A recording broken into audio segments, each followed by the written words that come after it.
14 lakhs is not a small number. 14 lakhs అసలు number కాదు, అది ఇంకా ఎక్కువనే ఉంటుంది. అఫోర్డ్ చేయకుండా చనిపోయిన వాళ్ళు చాలా ఎక్కువ మంది ఉంటారు. Hospitals costly, health system costly అన్నీ అంటారు కదా అందరూ. ఒక మెడికల్ డివైస్ ఎంత కాస్ట్లీయో తెలుసా? ఏది ఫ్రీగా రాదు, ఫ్రీగా వచ్చేది క్వాలిటీ ఉండదు. ఎయిమ్స్ లో ఎంఆర్ఐ స్కాన్ తీయటానికి అపాయింట్మెంట్ 2031లో ఇచ్చారు. 2031. మా ఫ్రెండ్స్ కూడా కొంతమంది ఉన్నారు, రెసిడెన్షిప్ చేస్తా, వాళ్ళకి రెస్ట్ తీసుకోవడానికి కూడా టైం లేకుండా. ఇది one of the toughest in the world. There is no defined time period. ఇన్ని గంటలే మీ డ్యూటీ, ఈ టైం తర్వాత మీరు వెళ్ళిపోవచ్చు అనేది ఎక్కడ డిఫైన్ చేసి లేదు. మెడిసిన్ చేయటం అనేది చిన్న విషయం కాదు, అసలు మెడిసిన్ సీట్ రావటం అనేది చిన్న విషయం కాదు. ఒక రామాయణం మీరు తీసుకోండి, 14 years రాముడు జంగల్లో ఉన్నాడని చెప్తాం కదా. MBBS టు నువ్వు ప్రాక్టీస్లోకి వచ్చేది అది ఒక వనవాసమే. ఇప్పుడు హెల్త్ అండ్ వెల్నెస్ కోచ్లు అని వచ్చేస్తారు, ఏదో కొన్ని రోజులు కొన్ని చదువుతారు, నేను డైట్ ఇస్తానని చెప్పి డైట్ ఇచ్చేస్తాను. జనాలు వాళ్ళని ఫాలో అవుతారు. ఇవాళ నేను సాడ్ ఏంటంటే ఇక్కడికి రాకముందు నేను ఒక సర్జరీ చేశాను. ఇవాళ పాప 1 year పాప, అమ్మాయికి పుట్టినప్పటి నుంచి వెనకాల సర్జరీ చేసి వచ్చా. ఇప్పుడు ఏంటంటే అక్కడ లోకల్ డాక్టర్ దగ్గరికి వెళ్తే పేషెంట్కి నీడిల్ గుచ్చాడంట దాని లోపలికి. ఆయన అసలు డాక్టర్ కాదు, ఆయన RMP అంటారు. తింటే 2వ రోజు పాపకి కాలు పడిపోయింది, ఎందుకంటే డైరెక్ట్ స్పైనల్ కార్డ్ని ఇంజర్ చేశారు. మళ్ళీ చెప్తున్నాను, ఇవన్నీ ఇండియాలోనే చేయగలుగుతాం. ఇవన్నీ జరుగుతూ ఉన్నప్పుడు ఫ్యూచర్ జనరేషన్లో డాక్టర్ అవ్వాలని కూడా ఎవరు అనుకోరు. మనం మెడిసిన్ని ప్రాక్టీస్ అంటాం, లాయర్ని ప్రాక్టీస్ అంటాం. ఎందుకంటే we practice every day, we're not perfect, every day we practice. Hello viewers, welcome to today's podcast. ఈరోజు మన దగ్గర డాక్టర్ కేవి శివానంద్ రెడ్డి గారు ఉన్నారు. సార్ సీనియర్ కన్సల్టెంట్ సర్జన్గా కాంటినెంటల్ హాస్పిటల్లో వర్క్ చేస్తున్నారు. సార్ హైదరాబాద్ నిమ్స్ హాస్పిటల్లో gold medalist and Harvard business school నుంచి హాస్పిటల్ అడ్మినిస్ట్రేషన్ కోర్స్ చేశారు. అపార్ట్ ఫ్రమ్ దిస్ అబ్రాడ్లో చాలా ఫెలోషిప్స్ కూడా చేశారు. So welcome to today's podcast. Hello sir, to begin with, అంటే మెడికల్ ఫీల్డ్లో చాలా వరకు అంటే క్రూషియల్ సబ్జెక్ట్ అనేది న్యూరో సర్జరీకి సంబంధించి. So what made you to be motivated to choose that particular thing? See, what motivated అంటే చిన్నప్పటి నుంచి I always wanted to become a doctor. అంటే ఎప్పుడు డాక్టర్ అవ్వాలని అనుకున్నాను కానీ, బట్ న్యూరో సర్జరీ అనేది ఒక branch which gives us utmost satisfaction. అంటే దీంట్లో మేము చూసే కేసెస్ కానీ ఏదైనా కానీ చాలా క్రిటికల్గా ఉంటాయి. ఆల్మోస్ట్ పేషెంట్స్ అనేది either death or disability or improvement, ఈ మూడిట్లోనే ఉంటాయి. ఓకే, మూడు స్టేజెస్లోనే ఉంటాయి. సో ఆ సాటిస్ఫాక్షన్ అనేది, అంటే ఒక డెత్ బెడ్ నుంచి ఒక పేషెంట్ని బయటికి తీసుకొచ్చి and to look see smile on his face అనేది మనకి ఆ సాటిస్ఫాక్షన్ అనేది చాలా వరకు you can compare it. So నేను MBBS ఫైనల్ ఇయర్లో 3rd year నుంచి ఒకసారి మాకు ఎట్లయితే పోస్టింగ్ స్టార్ట్ అవుతూ ఉంటాయో, సో ఎప్పుడు వన్స్ వీ స్టార్టెడ్ సీయింగ్ అట్లాంటి పేషెంట్స్ చూడటం, న్యూరో సర్జరీ డిపార్ట్మెంట్లో వెళ్ళి వర్క్ చేయటం, రికవరీ చూడటం. సో ఆ టైంలో రిజల్ట్స్ అనేది న్యూరో సర్జరీలో చాలా తక్కువ ఉండే. అంటే ఆల్మోస్ట్ మనం 50-50 అనే చెప్పేవాళ్ళం చాలా వరకు కేసెస్కి. బట్ ఇప్పుడు ఆఫ్టర్ 10 years ఏదైతే ఇంప్రూవ్మెంట్స్ జరిగినాయో టెక్నాలజీలో, మెడిసిన్లో, సో రిజల్ట్స్ అనేది న్యూరో సర్జరీలో కూడా ఎట్ ద అర్లియస్ట్ మనం పేషెంట్ని ట్రీట్ చేయగలిగితే చాలా beautiful options and beautiful recovery ఉంటుంది పేషెంట్స్కి. సో ఆ రకంగా న్యూరో సర్జరీ తీసుకుంటే tough branch, yes with lot of stress, but ఆ సాటిస్ఫాక్షన్ కూడా అట్లానే ఉంటుంది. ఓకే సార్, అంటే ఇప్పుడు అంటే మీరు కోర్స్ కంప్లీట్ చేసి ప్రాక్టీస్కి వచ్చిన తర్వాత క్యూర్ చేయడం ఒకటి, but while you are learning all those things, అంటే ఇక్కడ ఇండియాలో MBBS చేసేటప్పుడు కానీ అబ్రాడ్లో ఫెలోషిప్ ప్రోగ్రామ్స్ చేసేటప్పుడు కానీ మీరు అంటే మర్చిపోలేని ఇన్సిడెంట్స్ కానీ అలాంటివి ఏమన్నా ఉన్నాయి? అంటే నేను నిమ్స్లో 2016లో జాయిన్ అయినాను. నా ఫస్ట్ నిజామ్స్ ఇన్స్టిట్యూట్లో న్యూరో సర్జరీ రెసిడెంట్గా జాయిన్ అయ్యాను. నా 2nd day నేను రెసిడెన్సీ ప్రోగ్రామ్ జాయిన్ అయినప్పుడు డ్యూటీలో ఉన్నా, ఎమర్జెన్సీ నైట్ డ్యూటీలో. 2nd day మాకు ఒక 8 years బాబు వచ్చాడు. అంటే ట్రామా RTA ట్రామా యాక్సిడెంట్తో 8 years బాబు మా ఎమర్జెన్సీకి వస్తే దెన్ ఇమీడియట్గా సర్జరీ చేయాలన్నారు. సో మాకు కూడా అంటే ఎంత చూసినా యాక్టివ్గా ఈ రెసిడెన్సీ అంటే మేము ఇంకా యాక్టివ్గా ఇన్వాల్వ్ అయిపోయి ఉండాలి. సో ఈ స్టేజ్లో మొత్తం A to Z మనమే చూసుకోవాలి. సీనియర్ ఉంటారు, ప్రొఫెసర్స్ ఉంటారు, వాళ్ళు గైడ్ చేస్తూ ఉంటారు. సో ఇప్పుడు ఏం చేయాలా? పేషెంట్ చూస్తేనేమో చాలా అన్కాన్షియస్ స్టేట్లో ఉన్నాడు, 8 years చిన్న బాబు, పేరెంట్స్ ఏడుస్తూ ఉన్నారు. ఎట్లా మొత్తం ఆ ఎన్విరాన్మెంట్ అంతా చాలా స్ట్రెస్ఫుల్ అయిపోతుంది ఆల్మోస్ట్ midnight ఆ టైంలో. సో ఇమీడియట్గా పేషెంట్ EDH అని ఒక కండిషన్ అంటాం, అంటే బ్రెయిన్లో బ్లడ్ మొత్తం క్లాట్ అయిపోయి ఉంటుంది. సో దానివల్ల పేషెంట్ ఆల్మోస్ట్ కోమా స్టేజ్లోకి వెళ్ళిపోయి ఉంటాడు. సో అట్లాంటి కేసెస్లో మనం చాలా ఫాస్ట్గా సర్జరీ చేస్తే పేషెంట్స్ రికవరీ అనేది చాలా బాగుంటుంది. ఓకే. సో ఆ స్టేజ్లో నాకు అంత ఐడియా లేదు. సో సర్జరీ చేయాలి యాజ్ అ రెసిడెంట్, మనం అయితే ట్రీట్మెంట్ చేయాలి, దీనికి ట్రీట్మెంట్ సర్జరీ అని డిసైడ్ చేసి సీనియర్ గైడ్ చేస్తే ఓటీలోకి తీసుకెళ్ళాము. ఆల్మోస్ట్ పేషెంట్ని వెంటిలేటర్ మీద పెట్టాము, సర్జరీ చేసాము. నెక్స్ట్ డే అంటే జీసీఎస్ఎన్ స్కోర్ అంటాం మేము న్యూరో సర్జరీలో, బిలో 8 అంటే చాలా క్రిటికల్ అని. అట్లాంటిది ఆ పేషెంట్కి 5 ఉండే స్కోర్. సో అట్లాంటి పేషెంట్కి సర్జరీ చేసి బ్లడ్ క్లాట్ అంతా తీసేసి మళ్ళీ రికవరీలో పెట్టాం. నెక్స్ట్ మార్నింగ్ అబ్జర్వ్ చేద్దామని మార్నింగ్ రౌండ్స్కి వెళ్ళి చూస్తే పేషెంట్ ఆల్మోస్ట్ కళ్ళు తెరిచేస్తున్నాడు. ఓకే.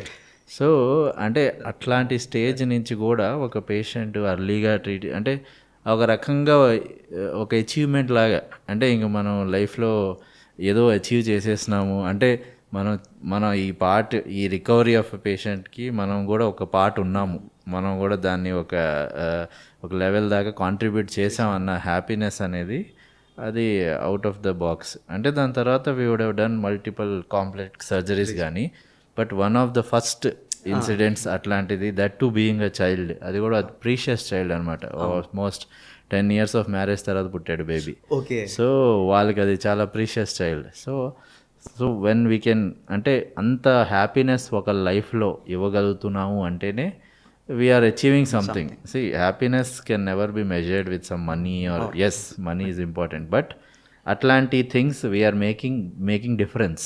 అంటే ఒక లైఫ్లో కొంచెం డిఫరెన్స్ తీసుకొస్తున్నాం అన్నప్పుడు that day we decided yes this is what I want to do life long అనేది. సో సార్ ఇప్పుడు అంటే మీరు చెప్తుంటే రెసిడెన్స్ అని చెప్తున్నారు కదా, అంటే మామూలుగా మా ఫ్రెండ్స్ కూడా కొంతమంది ఉన్నారు రెసిడెన్స్ షిఫ్ట్ చేస్తాం.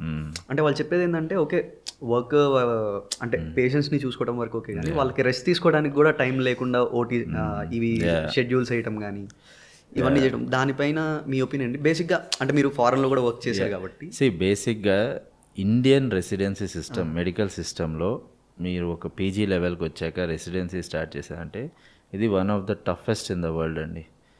There is no defined time lines, అంటే there is no defined time period. అంటే ఇన్ని గంటలే మీ డ్యూటీ, ఇంతసేపే మీరు డ్యూటీ చేయాలి, ఇవి ప్రొసీజర్స్ చేయాలి, ఈ టైం తర్వాత మీరు వెళ్ళిపోవచ్చు అనేది ఎక్కడ డిఫైన్ చేసి లేదు ఇండియన్ మెడికల్ సిస్టంలో. ఇదివరకు ఉండే ఐఎంఏస్ కానీ లేకపోతే మెడికల్ కౌన్సిల్ కానీ ఇప్పుడున్న ఎన్ఎంసీ కానీ ఎవరు డిఫైన్ చేయలే. ఓకే. సో పని ఉంటే ఉండాలి. ఇఫ్ దెర్ ఈజ్ ఎస్ ఒక రోస్టర్ అనేది ఉంటుంది, ఒక 3 ఉన్నారు డిపార్ట్మెంట్లో పీజీలు అంటే రోస్టర్ ఉంటుంది, బట్ పని ఉంటే ఉండాలి.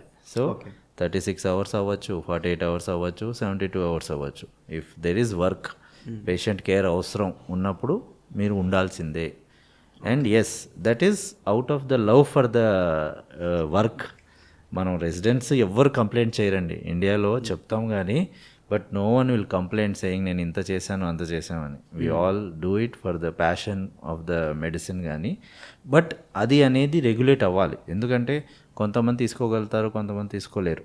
అట్లాంటప్పుడు ఈ స్ట్రెస్ వల్ల వర్క్ లైఫ్ బ్యాలెన్స్ అనేది చాలా కష్టం. ఇప్పుడు చాలామంది బయట మాట్లాడుతూ ఉంటారు వర్క్ లైఫ్ బ్యాలెన్స్ ఉండాలి, వర్క్ లైఫ్, కానీ మెడిసిన్ ఫీల్డ్లో దట్ టు డ్యూరింగ్ రెసిడెన్సీలో వర్క్ లైఫ్ బ్యాలెన్స్ అనేది చాలా చాలా కష్టం. దాంతోపాటు కొన్ని ఇట్లాంటి emergency branches, neuro surgery, emergency medicine, ఇట్లాంటి ఏదైతే where you have to be on your toes, ఇట్లాంటి వాటిల్లో ఇంకా కష్టం. అంటే ఒక ఫ్యామిలీ లైఫ్ అనేది మనం అనుకోవాలి అంటే చాలా కష్టం. అంటే మా ప్రొఫెసర్ నేను చదువుకునేటప్పుడు చెప్పేవాడు, నువ్వు నీ లైఫ్లో నీకు 2 వైఫ్స్, ఒకటి న్యూరో సర్జరీ, ఇంకోటి మీ రియల్ వైఫ్. నీ ఇష్టం, నువ్వు ఎవరికి ఎక్కువ ప్రిఫరెన్స్ ఇస్తావు అనేది నీ ఇష్టం. బట్ నువ్వు లైఫ్లో అనుకోవాల్సింది ఏంటంటే you are responsible for 2 people as a family man. This is also your family, this is also your family. You decide how you want to take it forward. So అంటే that is how it is. అంటే the branch is like that. It is an emergency branch. పేషెంట్కి చేయాలి surgery అంటే brain injuries అయినప్పుడు చేయాల్సిందే, otherwise you will lose his life. So it's okay, ఎమర్జెన్సీస్కి వెళ్ళాలి, it's okay, not a problem. This is by choice. By choice. It's not, no one has forced us to do it. Okay. So it is by choice. So చాలామంది complaint చేస్తూ ఉంటారు మాకు అంత లేదు. So it's all by choice. So there is no point in complaining. If you want to achieve something in life, మీరు ఒక స్టేజ్కి వెళ్ళాలి, you need to develop your name అన్నప్పుడు yes, you have to do. All great surgeons, all great doctors have done all this. Okay. There is no point complaining. Yes but it can be better. అంటే facilities wise ఇప్పుడు residency పీరియడ్కి వస్తే మీరు ఒక government college తీసుకుంటే అసలు facilities ఉండవు. ఇప్పుడు రెసిడెంట్ డాక్టర్కి పడుకోవాలి అంటే ఒక ప్రాపర్ రూమ్ ఉండదు. మీరు రీసెంట్గా తీసుకుంటే కోల్కతాలో జరిగింది, జస్ట్ ఫర్ ఎగ్జాంపుల్, ఇప్పుడు ఆ అమ్మాయికి ఒక లెక్చర్ హాల్లోకి వెళ్ళి కూర్చొని పడుకోవాల్సిన అవసరం లేదు. She could have got comfortably to her doctors room if it was there, if it was provided properly. అవన్నీ ఉంటే ఇవన్నీ చాలా వరకు అవాయిడ్ చేయొచ్చు. అంటే ప్రాపర్ శానిటేషన్ ఫెసిలిటీస్ ఉండవు, ప్రాపర్ డాక్టర్స్ రూమ్స్ ఉండవు. నేను గవర్నమెంట్ హాస్పిటల్స్ గురించి మాట్లాడుతున్నా. ప్రైవేట్లో కొన్ని హాస్పిటల్స్ బాగానే ఉంటాయి, బట్ గవర్నమెంట్ హాస్పిటల్స్లో ఇది చాలా దారుణమైన పరిస్థితి. అంటే అసలు పడుకోవటానికి కానీ, ఫుడ్కి కానీ, శానిటేషన్ ఫెసిలిటీస్ కానీ అవి చాలా చాలా poor. Okay, they think it is not required. Basic problem ఏంటంటే they think it is not required. వాళ్ళు పీజీలు వాళ్ళు చేయాలి.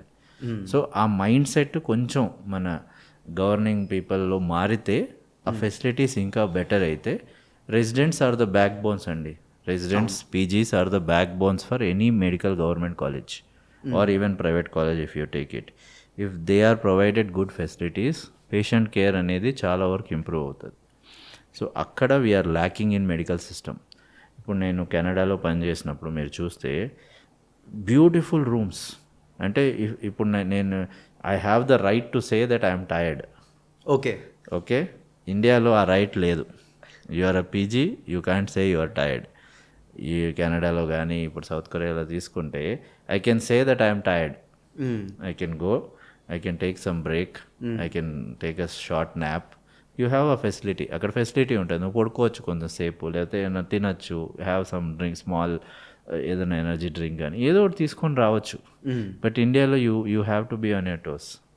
అంటే అట్లా చేస్తే ఇది నువ్వు చేస్తావా, ఎట్లా చేస్తావు అంటే you are ultimately you are a human being. So being a doctor doesn't change anything. You also need some rest. But ఆ కన్సర్న్ అనేది that is where we're lacking that bridge between the western countries and India. ఏంటంటే Indians are the top doctors in the world. మీరు US యూకేలో కూడా చూడండి, the top specialist in each branch Indians ఉంటారు చాలామంది. But the way they are being treated or the way వాళ్ళకు ఉన్న life style, వాళ్ళకున్న ఏదైతే వర్క్ కల్చర్ అనేది అది చాలా different when compare to India. But that's how it is. ఎందుకంటే the population in India is very high, the need is very high. So అట్లాంటప్పుడు yes there are pros and cons. But yes once you love the subject you have to do, but things can be better అంతవరకు. Sir again coming back to neuro surgery, అంటే present అంటే నాకు తెలిసినంత వరకు ఉన్న all medical నీడ్స్లో neuro సర్జరీకి technology need చాలా ఎక్కువ ఉంది సార్. అవును. అండ్ మోర్ ఓవర్ అంటే ఎట్లా అంటే ఇప్పుడు ఏఐ యూటిలైజేషన్ కానీ అంటే ఏ మిగతా ఫీల్డ్స్లో కూడా ఉంది. సో న్యూరో సర్జరీకి కూడా వస్తుంది. అపార్ట్ ఫ్రమ్ దిస్ అంటే ప్రాపర్ బాడీ స్కానింగ్ కానీ ఆ నర్వ్స్ ఎట్లా ఉంటాయి స్కానింగ్ కానీ ఇదంతా ఇంకా అంటే ఇప్పుడు మేబీ ఒక స్టేజ్లో ఉండొచ్చు, ఆ ప్రెసిషన్ ఇంకా ఇంక్రీజ్ అయ్యే ఛాన్స్ ఉంది. సో ప్రజెంట్ ఉన్న టెక్నాలజీ ఎట్లా ఉంది, maybe down the line 5 to 10 years ఆ టెక్నాలజీ ఎట్లా మారబోతుంది మీ అవగాహన? ఈ 3-4 yearsలో ఏంటంటే అంతా ఏఐ బూమ్ అని అంటున్నారు. Ultimately it has to be treated by the doctor only. So AI వస్తే డాక్టర్స్ రీప్లేస్ అయిపోతారు, రేడియాలజిస్ట్ అవసరం లేదు, వాళ్ళే రిపోర్ట్ చేసేస్తారు. ఇవన్నీ జరగవండి. AI is a associated tool. AI వచ్చింది లేదంటే రోబోటిక్స్ వచ్చినాయి, ఇవన్నీ వచ్చినాయి అంటే వాటిని డాక్టరే యూజ్ చేయాలి. It's not that someone else is doing it. డాక్టరే యూజ్ చేసి వాటిని నేర్చుకొని డాక్టరే ఇవన్నీ ఎందుకు రిఫైన్ చేయడానికి. ఇప్పుడు నేను ఈ ప్లేస్కి రావడానికి జీపీఎస్ యూజ్ చేసుకొని వచ్చాను. సో అట్లాంటప్పుడు అట్లానే మా దగ్గర కూడా ఒక నావిగేషన్ సిస్టమ్ అని ఉంటుంది బ్రెయిన్లో, కొన్ని బ్రెయిన్లో, స్పైన్లో. సో ఇప్పుడు కొన్ని బ్రెయిన్ ట్యూమర్స్ ఉంటాయి, డెప్త్లో ఉన్న ట్యూమర్స్ ఉంటాయి. అంటే వాటికి వెళ్ళి వాటిని తీయాలి అంటే దారిలో చాలా వైటల్ స్ట్రక్చర్స్ ఉంటాయి.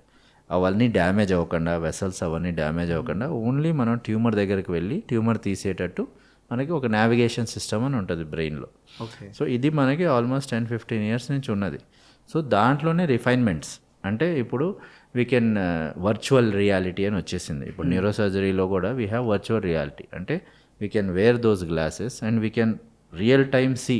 ఇప్పుడు నేను ఆపరేట్ చేసేటప్పుడు ట్యూమర్ ఎట్లా కనిపిస్తుంది, నేను ఏ ఏరియాలో వెళ్ళాలి, ఏ ఏరియాలో వెళ్ళేసి ట్యూమర్ తీయాలి. So yes all this technology is there. అంటే all this is to minimise the risk. అంటే పేషెంట్కి రిస్క్ రావద్దు. సర్జరీ తర్వాత పేషెంట్ చాలా వరకు డెఫిసిట్స్ లేకుండా, అంటే పెరాలసిస్ డెవలప్ అవ్వకుండా, మెమరీ లాసెస్ రాకుండా, వేరే ఇంకొన్ని స్పీచ్ డెఫిసిట్స్ రాకుండా, ఇట్లాంటివన్నీ రాకుండా పేషెంట్ బయటపడాలంటే ఇట్లాంటివన్నీ we have lot of tools. Robotics ఉన్నాయి, we have everything available, yes. But when it comes to usage, అంటే యూటిలైజేషన్ కానీ పేషెంట్కి ప్రొవైడ్ చేసేది కానీ, they are all very costly.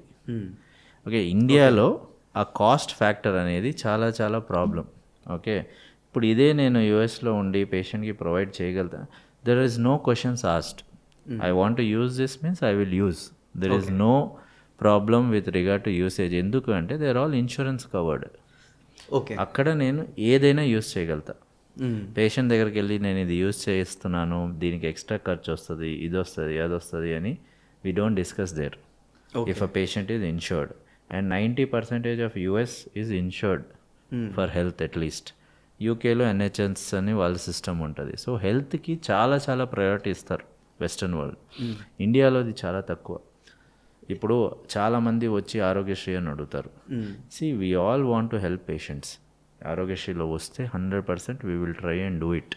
కానీ చాలా ప్రొసీజర్స్కి అయ్యే కాస్ట్కి ఆరోగ్యశ్రీకి హాస్పిటల్ ఇచ్చే కాస్ట్ అనేది చాలా మినిమల్. మెడిసిన్స్కి కూడా సరిపోవు. 1 డే హాస్పిటల్ అడ్మిషన్కి కూడా సరిపోదు. ఒక బ్రెయిన్, జస్ట్ ఎగ్జాంపుల్ చెప్తా, అంటే ఏదో డిగ్రేడ్ చేయాలని కాదు, బట్ పాలసీ ఎట్లా ఉందంటే ఒక బ్రెయిన్ ట్యూమర్ ఆపరేట్ చేస్తే ఒక గవర్నమెంట్ మనకి ఇచ్చేది 60,000 రూపాయలు ఒక బ్రెయిన్ ట్యూమర్ సర్జరీ చేసి. అంటే ఆ 60,000లో ఏముంటాయి? అడ్మిషన్ చేయాలి, సర్జరీ చేయాలి, పేషెంట్ ఐసీయూలో పెట్టాలి, డైలీ మెడిసిన్స్ ఇవ్వాలి, తర్వాత వాడికి మళ్ళీ ఏమైనా ప్రాబ్లం ఉంటే దానికి కూడా ట్రీట్ చేయాలి, రీడూ సర్జరీ పడితే అది కూడా చేయాలి, ఒక్కోసారి బ్లడ్ కావాలంటే బ్లడ్ ఇవ్వాలి. మంచిగా అయిపోయి హ్యాపీగా ఉన్నాడు పేషెంట్ అంటే డిశ్చార్జ్ అయినప్పుడు ఒక 500 రూపాయలు ఇచ్చి పంపించాలి. సో ఇంత ఒక how is it affordable or how is it feasible? ఇప్పుడు పేషెంట్స్ వచ్చి మా దగ్గర అడుగుతారు, సార్ మా దగ్గర ఆరోగ్యశ్రీ కార్డు ఉంది, చేయండి సార్ అని అంటారు. C we also feel bad, ఒక్కోసారి వీ కాంట్ డూ. సో కానీ but that is how the system is. అందుకే నేను పేషెంట్స్కి చాలామందికి చెప్తా, ఒక సంవత్సరానికి ఒక 10,000 నీ కావు అనుకో, నీ కాదు, నువ్వు ఏదో బయట సినిమాలు చూడటానికో లేకపోతే ఎక్కడికైనా ఫ్యామిలీతో బయటికి వెళ్ళటానికో ఒక నెలకి ఒక 1,000 రూపాయలు పక్కన పెట్టేసి సంవత్సరానికి ఒక 10,000 ఇన్సూరెన్స్ తీసుకో, హెల్త్ ఇన్సూరెన్స్. అది నీకు ఫ్యామిలీకి ఒక 10 to 15 lakhs దాకా కవర్ చేస్తుంది, యంగ్ ఫ్యామిలీకి. ఆ 10 to 15 lakhsలో నువ్వు ఎంత పెద్ద టెక్నాలజీ, ఎంత పెద్ద హాస్పిటల్కి వెళ్ళినా నువ్వు ట్రీట్మెంట్ తీసుకోవచ్చు. నువ్వు ఒకరిని అడగాల్సిన అవసరం లేదు, ఆ టైంలో నువ్వు చేయాల్సిన అవసరం లేదు, భయపడాల్సిన అవసరం లేదు. నేను చూశాను చాలామంది ఫ్యామిలీస్ని, ఒక్క health crisis will bring patient below poverty line. One single health crisis అంటే once the patient is in ICU నీకు ఖర్చు అవుతూనే ఉంటుంది. దాన్ని మనం ఆపలేం, ఎందుకంటే ట్రీట్మెంట్ కూడా ఆపలేం. ఓకే, పేషెంట్ని ఎట్లాగైనా బయటికి తీసుకురావాలి, దాంతోపాటు ఖర్చు కూడా అవుతుంది. So that's why India also should move towards that. అంటే ఇన్సూరెన్స్ రేట్స్ ఇండియాలో చాలా తక్కువ ఇప్పుడు. అంటే ఎందుకు అంటే ఆ మైండ్ సెట్, నాకేమవుతుందిలే, నాకెందుకు. చాలామంది పేషెంట్స్ నా దగ్గరకు వచ్చి బాధపడటం చూసా, సార్ ఈ సంవత్సరం ఇన్సూరెన్స్ తీసుకున్నా సార్, యూజ్ చేసుకోలేదు సార్, ఎట్లా సార్ అంటే నువ్వు హ్యాపీగా ఉన్నావు, హెల్తీగా ఉన్నావు, హ్యాపీగా ఫీల్ అవురా బాబు, నువ్వు యూజ్ చేసుకోలేదని బాధపడతావు ఏంటి? So basically that is the mentality. అంటే ఇప్పుడు మీరు జస్ట్ ఫర్ ఎగ్జాంపుల్ చెప్తా, ఇవాళ నేను ఒక బైక్ కొన్నాను లేకపోతే కార్ కొన్నానంటే ఇప్పుడు దానికి ఇన్సూరెన్స్ లేకపోతే ఐ కాంట్ డ్రైవ్ ఇట్. ఇప్పుడు ఆర్టీఓ వచ్చి నాకు ఫైన్ వేస్తాడు, లేదంటే నన్ను పట్టుకొని ఫైన్ వేస్తాడు. అట్లాంటిది నీ బాడీని నువ్వు బయటికి తీసుకెళ్తున్నావు, నీకేమన్నా అయితే నీ ఫ్యామిలీ పరిస్థితి ఏంటి? సార్ అసలు ఇండియాలో ఇంకోటి ఏంటంటే హెల్త్ ఇన్సూరెన్స్ కన్నా లైఫ్ ఇన్సూరెన్స్లు ఎక్కువ. అదే ఇప్పుడు లైఫ్ ఇన్సూరెన్స్ అంటే పోయాక మాకు డబ్బులు వస్తే చాలు, కానీ ఉన్నప్పుడు మాకు హెల్త్ ఇన్సూరెన్స్ కావాలని అసలు అదంతా కాదు. ఇప్పుడు నీకు ఒక మెటీరియలిస్టిక్ థింగ్ అంటే ఒక బైక్, ఒక కార్కి గవర్నమెంట్ రూల్ పెడుతుంది ఇన్సూరెన్స్ చేయాలి అని. అట్లాంటిది వై ఆ రూల్ అనేది హెల్త్ గురించి ఎందుకు రావద్దు? ఇప్పుడు కోవిడ్ వచ్చింది మనకి 2021, 2022 దాకా ఎంతమంది ఇబ్బంది పడ్డారు. సో అట్లాంటి ఇష్యూస్ వచ్చినప్పుడే మనకు హెల్త్ వాల్యూ తెలుస్తుంది. ఇప్పుడు కూడా చాలామంది చేసుకోరు ఇన్సూరెన్సెస్. ఎంత చెప్పినా కానీ they don't understand the value. ఏమంటే మాకు తెల్ల కార్డు ఉంది సార్, వైట్ రేషన్ కార్డు ఉంది సార్ అంటారు. అంటే దట్ ఈస్ ద ప్రొపగాండా. అంటే గవర్నమెంట్ కూడా ఏం చెప్తుంది, మీకు అన్నీ ప్రొవైడ్ చేస్తూ ఉంటారు, కానీ రియాలిటీలో అవి ఉండవు. They are not there. Government హాస్పిటల్కి వెళ్ళి చేసుకోవాలంటే వెయిటింగ్ అనేది అంత ఉంటుంది. ఇప్పుడు నిమ్స్లో మేము ఒక స్పైన్ సర్జరీ చేయాలి అంటే ఒక వెయిటింగ్ అనేది ఒక 6 months ఉంటుంది పేషెంట్స్కి. ఓకే. మీరు మొన్న చూడండి ఎయిమ్స్లో ఎంఆర్ఐ స్కాన్ తీయటానికి పేషెంట్ మొన్న వెళ్తే అపాయింట్మెంట్ 2031లో ఇచ్చారు. 2031లో వాడికి ఎంఆర్ఐ చేయాలి, వాడికి ఏదో బ్రెయిన్లో హెడేక్ అని ఏదో వెళ్ళాడంట. వెళితే ఎంఆర్ఐకి అపాయింట్మెంట్ అనేది 2031లో ఇచ్చారు. సో అంత వెయిటింగ్ టైం గవర్నమెంట్ హాస్పిటల్స్లో మీరు చూసుకుంటే. ఎందుకంటే వీఆర్ హైలీ పాపులేటెడ్ కంట్రీ. ఇట్లాంటప్పుడు మనం హెల్త్ ఒకరికి ప్రొవైడ్ చేయాలి అంటే ప్రైవేటైజేషన్ అనేది చాలా ఇంపార్టెంట్ మనకి. Private hospitals are very important. Okay sir, private hospitals అంటే ఇప్పుడు ప్రైవేట్ హాస్పిటల్ డాక్టర్స్ మేనేజ్ చేయడం ఓకే, ఎస్, బట్ స్టిల్ అంటే లాట్ మెనీ కార్పొరేట్ గ్రూప్స్ వచ్చి హాస్పిటల్స్ని హ్యాండిల్ చేస్తున్నాయి. దాన్ని ఏ వేలో చూడాలి సార్? సే నేను దీన్ని బోత్ పాజిటివ్ అండ్ నెగిటివ్ వేస్లో ఉంటాయి దానికి కూడా. ఎట్లా అంటే ఇప్పుడు డాక్టర్ అనేవాడు అన్నీ చేయలేడు. If I'm a doctor, I will do treatment, నాకు ట్రీట్మెంట్ వరకు వచ్చు. అదే ఇప్పుడు హాస్పిటల్ మేనేజ్ చేయండి, లేకపోతే కార్పొరేట్ టర్మ్స్లో మాట్లాడండి, లేకపోతే ఫైనాన్సెస్ చూడండి, ఇట్లాంటివి అంటే ఒక చిన్న సెటప్లో, ఒక నర్సింగ్ హోమ్ సెటప్లో చేయొచ్చు కానీ doctor. But when it becomes big groups, అంటే big multinational groups of hospitals ఉన్నప్పుడు, ఎందుకంటే హెల్త్లో ఇప్పుడు చాలా ఇన్వెస్ట్ చేస్తున్నారు కార్పొరేట్స్ వచ్చేసి, they are investing a lot in health. అట్లాంటప్పుడు yes, there are CEOs, CFOs, ఇట్లానే నాన్ మెడికల్ పీపుల్ చాలామంది వచ్చేసారు. కాకపోతే దీన్ని మనం నెగిటివ్గా చూడాలి అంటే they just understand business. They don't understand that it is a health care system. This is not some another ఏదో కంపెనీ కాదు, సాఫ్ట్వేర్ కంపెనీ కాదు దేంట్లో అయితే బిజినెస్ వస్తుంది. This is a health care. దీంట్లో అందరికీ రిటర్న్స్ కావాలి, త్వరగా కావాలి, అవి రావు. హెల్త్ కేర్ అనేది it's a invest and then leave it. ఒక స్టాక్ మార్కెట్ లాగా ఒక స్టాక్ అనేది ఒక 10 ఏళ్ళు వదిలేయని. So it runs on trust. Basically health care system అనేది ఇట్ రన్స్ ఆన్ ట్రస్ట్. ఇప్పుడు ఒక మ్యారేజ్ అనేది ఎట్లా ట్రస్ట్ మీద ఉంటుందో అట్లానే హెల్త్ కేర్ కూడా ట్రస్ట్. నా పేషెంట్ నన్ను ఎంతో ట్రస్ట్ చేస్తే కానీ నా దగ్గరికి రాడు, లేదంటే రాడు. ఇప్పుడు చాలా ఆప్షన్స్ ఉన్నాయి, పేషెంట్స్కి చాలా ఆప్షన్స్ ఉన్నాయి. సో వాడికి నా మీద ఎంతో నమ్మకం అయితే కానీ వాడు రాడు. So that basic thing we forget. అంటే it's not about technology, it's not about facilities, it's not about that, it's about the doctors. Ultimately హాస్పిటల్కి వచ్చేది పేషెంట్ ఒక డాక్టర్కి చూపించుకోవటానికే. ఒక హెల్త్ కేర్ వర్కర్కి డాక్టర్స్, నర్సెస్, వీళ్ళే పిల్లర్ ఆఫ్ ఎనీ హాస్పిటల్. అది ఎవరైనా రన్ చేయనియండి, ఎంత పెద్ద కార్పొరేట్ గ్రూప్ అయినా రన్ చేయండి, they are the pillars. So ultimately ఆ ట్రస్ట్ అనేది ఎప్పుడైతే హాస్పిటల్ మీద డెవలప్ అవుతుందో ఆ హాస్పిటలే సక్సెస్ అవుతుంది. ఇప్పుడు మీరు చూడండి పెద్ద corporates like just for example Apollo తీసుకోండి. అపోలో స్టార్ట్ చేసినప్పుడు it's all a group of doctors అంతే. సో ఓవర్ 30-35 years వాళ్ళు they have build the trust. ఆ ట్రస్ట్ బిల్డ్ చేశారు. అట్లానే other hospitals, Yashoda, Continental or NIMS. మీరు నిమ్స్ తీసుకోండి for example, just for example government hospital తీసుకోండి. నిమ్స్ మీద ఎంత నమ్మకం ఉంటే రోజుకి మేము 300 ఓపీ చూస్తాం. 300 only in 3-4 hours in neuro surgery department, neurology. So it's every hospital runs on trust. Corporates వచ్చినాయి ఎస్, బట్ ఆ బిజినెస్ యాంగిల్ అనేది ఇట్స్ వెరీ డిఫికల్ట్. అంటే ఇట్ డైరెక్ట్లీ గోస్, ఆ ప్రాబ్లమ్స్ అనేది డాక్టర్స్ మీద పడతాయి, పేషెంట్స్ మీద పడతాయి. So that is very problematic. Business అంటున్నారు కదా సార్, అంటే జనరల్గా బిజినెస్ చేస్తే పేషెంట్స్ అని పిలవం, క్లయింట్స్ అని పిలుస్తాం. అవును. సో ఈ టెర్మినాలజీ ఇప్పుడు హాస్పిటల్స్లో కూడా కొంచెం అవుతుంది. డెఫినెట్లీ. రెండోది అంటే చాలా వరకు మీకు నిజంగానే టార్గెట్స్ ఉంటాయి, అంటే 1 monthకి ఇన్ని ఎంఆర్ఐస్ చేయించాలి, ఇన్ని ఎక్స్రేస్ చేయించాలి అని ఏమన్నా ఉంటాయా? ఎట్లా అయిపోయింది అంటే ఎస్, మీరు చెప్పింది ఏంటంటే ఈ మధ్య పేషెంట్స్ని చాలామంది క్లయింట్స్ అనే పిలుస్తారు. ఇప్పుడు మా దగ్గరకు కూడా ఈ కార్పొరేట్ వాళ్ళు వచ్చి that client came yesterday no sir how is he doing అని అడుగుతారు. కానీ పేషెంట్ అని కొంతమంది, అంటే not every one, but yes who are trained specifically like that. అట్లా ఉన్నప్పుడు ఆ క్లయింట్ కల్చర్ అనేది చాలా వరకు డెవలప్ అయింది. టార్గెట్స్ అంటే ఈ ఎట్లా ఉంటుంది అంటే కార్పొరేట్ సిస్టంలో ఇప్పుడు ఒక డాక్టర్కి దెర్ ఈజ్ హ్యూజ్ మార్కెట్. ఇప్పుడు అర్థమైంది. ఎట్లా అయిపోయిందంటే మల్టిపుల్ హాస్పిటల్స్, మల్టిపుల్ డాక్టర్స్, ప్రతి స్పెషాలిటీలో మల్టిపుల్ డాక్టర్స్ అవైలబుల్ ఉన్నారు.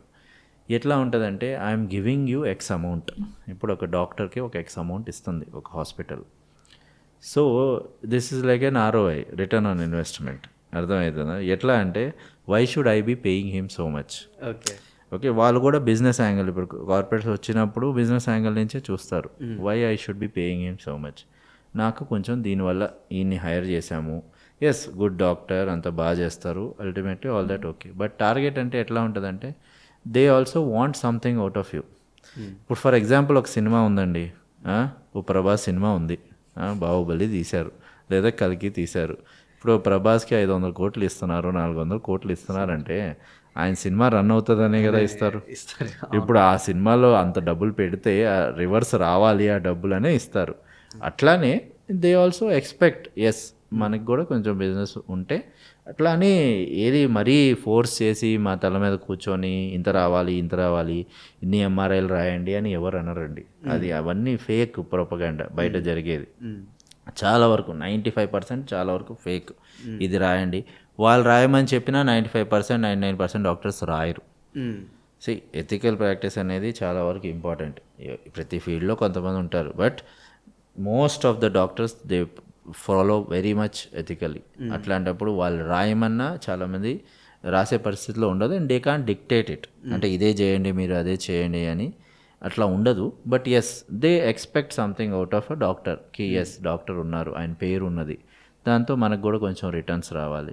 ఇప్పుడు సాఫ్ట్వేర్ కంపెనీ తీసుకున్నప్పుడు if he is doing this thing for the company, అప్పుడే కదా ఆయన రైజ్ చేస్తారు. So it's the same field. ఇప్పుడు ఎట్లా అయితే ఇట్స్ బిజినెస్ అనే అనాలి.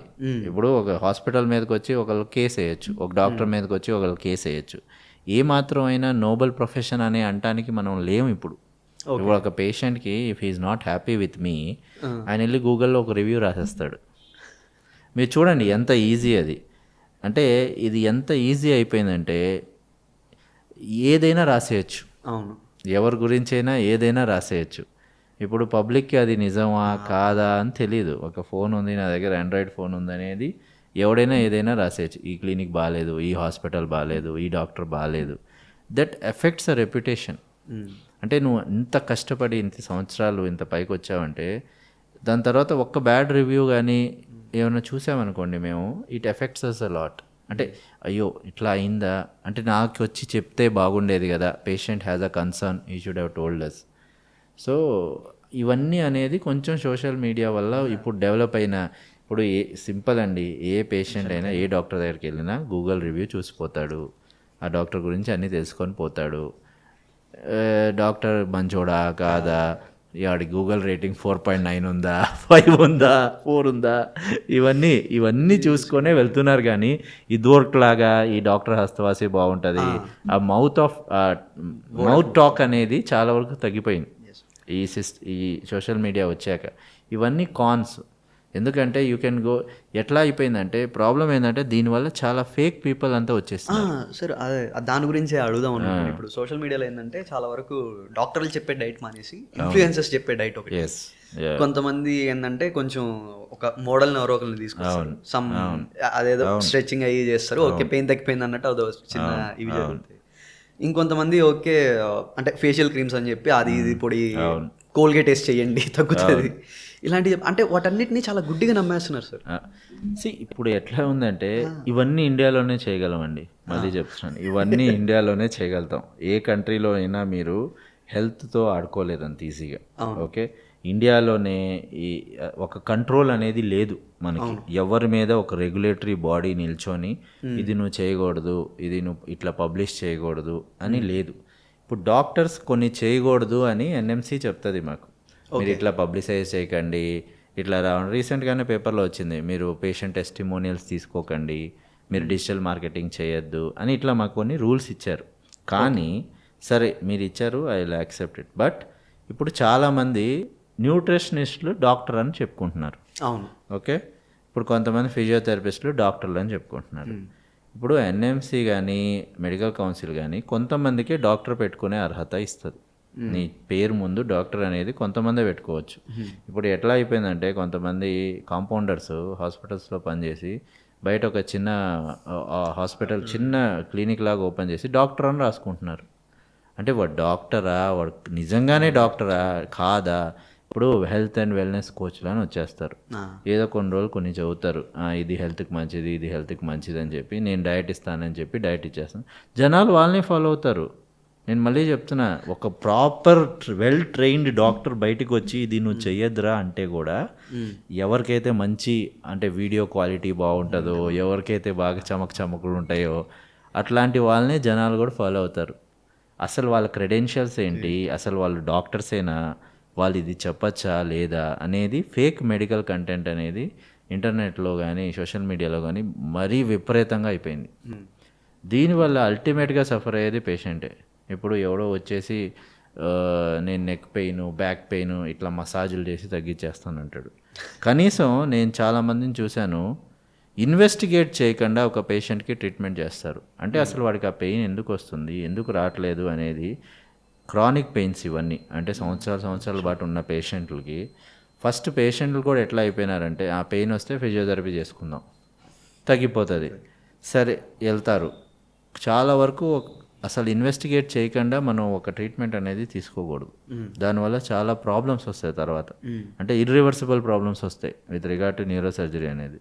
నీకు ఇన్వెస్టిగేట్ చేసుకొని నీకు ఈ ప్రాబ్లం ఉందని తెలిసి తర్వాత నువ్వు ఫిజియోథెరపీ చేసుకో, మేమే సజెస్ట్ చేస్తాం. కానీ చాలా వరకు పేషెంట్ ఫస్ట్ ఫిజియోథెరపీకి వెళ్తారు, తగ్గలేదంటారు, అప్పుడు మా దగ్గరకు వస్తారు. ఎట్లా అయిపోయిందంటే రివర్స్ సైకిల్ అయిపోయింది. సో దీనివల్ల చిన్న దాంతో పోయే, ఇప్పుడు 95% న్యూరోలో బ్యాక్ పెయిన్స్ కానీ నెక్ పెయిన్స్ కానీ మెడికల్గా ట్రీట్ చేయొచ్చు. ఒక 5% వరకే మనకి సర్జరీస్ అవసరం పడతాయి. సో ఈ 95% రేట్ ఎందుకు పెరుగుతుంది, పేషెంట్స్కి ఎందుకు ఇంతమందికి సర్జరీస్ అవసరం పడుతున్నాయి అంటే, ఇనీషియల్ స్టేజెస్లో ఎవరు రారు, వాళ్ళే ఏదో యూట్యూబ్లో చూస్తారు, లేకపోతే ఈ మధ్య చాట్ జీపీటీ చెప్తుంది వాళ్ళకి ఆన్సర్స్. నెక్ పెయిన్ అంటే ఏంది, సర్వైకల్ స్పాండిలోసిస్, లేకపోతే ఏదో అది డయాగ్నోసిస్ చాట్ జీపీటీ ఇచ్చేస్తుంది, ట్రీట్మెంట్ కూడా ఇచ్చేస్తుంది. ఇప్పుడు మన ఇండియాలో చాలా ఈజీ, ఓవర్ ద కౌంటర్ ఏదైనా డ్రగ్ దొరుకుతుంది, వెళ్ళేసి ఆ టాబ్లెట్ తీసుకుంటారు. వాడు పెయిన్ కిల్లర్స్ అంటాము. పెయిన్ కిల్లర్ అంటే ఏంటి, పెయిన్ తగ్గుతుంది, పెయిన్ కిల్లరే దాని పేరు. సో నువ్వు తీసుకున్నంత వరకు నీ పెయిన్ అయితే తగ్గుతుంది, నువ్వు దాని ట్రీట్మెంట్ అయిపోయిందని అనుకోకూడదు. సో ఇప్పుడు రీసెంట్గా ఎట్లా మేము ఒక పేషెంట్ని చూసాను, I treated 30 years young male. అంటే చాలా క్రానిక్ హెడేక్ వస్తుంది వాడికి, ఆల్మోస్ట్ ఒక 2 years నుంచి హెడేక్ వస్తూ ఉన్నది. సాఫ్ట్వేర్ ఎంప్లాయీ, అమెజాన్లో పనిచేస్తాడు, చాలా వెరీ బ్రైట్ బాయ్. అయితే వస్తూ ఉన్నది, ఏదో ట్యాబ్లెట్స్ వేసుకుంటున్నాడు, స్ట్రెస్ వల్ల వస్తుంది అనేది. ఇంకోటి స్ట్రెస్ వల్ల వస్తుందని చాలా నెగ్లెక్ట్ చేసేస్తాం మనం హెల్త్ని కూడా. సో స్ట్రెస్ వల్ల వస్తుంది, కొంచెంసేపు పడుకుంటే తగ్గుతుంది అని చెప్పి 2 years నుంచి ఇట్లా కంటిన్యూస్ చేస్తే మొన్న ఎమర్జెన్సీకి వచ్చాడు అన్కాన్షియస్ స్టేట్లో. వాళ్ళ ఫాదర్ పాపం వచ్చి ఇట్లా అయింది అని చెప్పారు. సరే ఏమైందో ఒకసారి చూద్దాము, స్కాన్ చేసి చూద్దామని సిటీ చేస్తే ఎన్యూరిజం అంటాం, అంటే బ్రెయిన్లో ఒక బుడగ.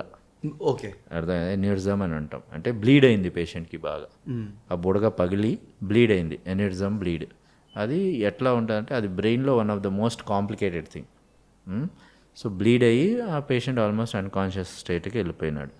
సో తర్వాత వీ ట్రీటెడ్ హిమ్, కాయిలింగ్ చేసాము, పేషెంట్ తర్వాత రికవర్ అయ్యారు. బట్ ఇట్లాంటి అనేది చాలా మిస్ అయిపోతాం. సో ఏ సిమ్టమ్ అయినా ఎందుకు వెళ్ళము అంటే, డాక్టర్ దగ్గరికి వెళ్తే ఒక 700-800 ఇవ్వాలి, ఒక మెడికల్ షాప్కి వెళ్తే డబ్బులతో ట్యాబ్లెట్ తీసుకుంటే సరిపోతుంది, లేదంటే ఎవరో చిన్న డాక్టర్ దగ్గరికి వెళ్తే వాడు ఏదో ఇస్తాడు. అంటే ఇవన్నీ తెలియని వాళ్ళు, విలేజ్ వాళ్ళు చేస్తున్నారంటే ఒక అర్థం ఉందండి. ఎడ్యుకేటెడ్ పీపుల్ కూడా ఇదే చేస్తున్నారు. ప్రాబ్లం అది, educated people also they are doing the same thing, they are not going. ఇనిషియల్గా అసలు వెళ్ళరు డాక్టర్స్ దగ్గరికి. సార్ ఇంకోటి ఏంటంటే, ఇండియాలో రీసెంట్గా మెడికల్ టూరిజం అని ఎక్కువైంది సార్. అంటే బేసిక్గా దాని కాన్సెప్ట్ ఏంటి, మిగతా కంట్రీస్లో పోల్చుకుంటే ఇండియాలో కొంచెం అఫోర్డబుల్ అండ్ బెస్ట్ ట్రీట్మెంట్ దొరుకుతుంది అని ఇక్కడికి వస్తారు. డెఫినెట్లీ వాళ్ళందరూ ఇండియాకి వస్తుంటే ఇండియన్స్ మాత్రం అసలు హాస్పిటల్కి వెళ్ళకుండా ఇట్లాంటి వాళ్ళందరినీ ఫాలో అవుతుంది. అంటే అదే చెప్పా కదా, ఫేక్ మెడికల్ నాలెడ్జ్ అనేది మన సోషల్ మీడియాలో చాలా ఎక్కువ ఉన్నది. ఇప్పుడు మా ఇంట్లో కూడా మా మదర్ నాకు చూపించి ఇది చేయొచ్చా అని అడుగుతారు. ఇప్పుడు మీరు చెప్పండి, డైరెక్ట్గా నన్ను అడగరు ఏమైనా ట్రీట్మెంట్గా, ఇది చేసుకుంటే తగ్గిపోతుంది అంటున్నారు కదా, ఇది చేయొచ్చు అంటే. అదే ఆ ఫేక్ మెడికల్ ఇన్ఫర్మేషన్ అనేది ఇండియాలో మన సొసైటీలో చాలా చాలా ఎక్కువైపోయింది. ఎవరైనా కానీ లెగిసేసి నేను డాక్టర్ని అంటాడు.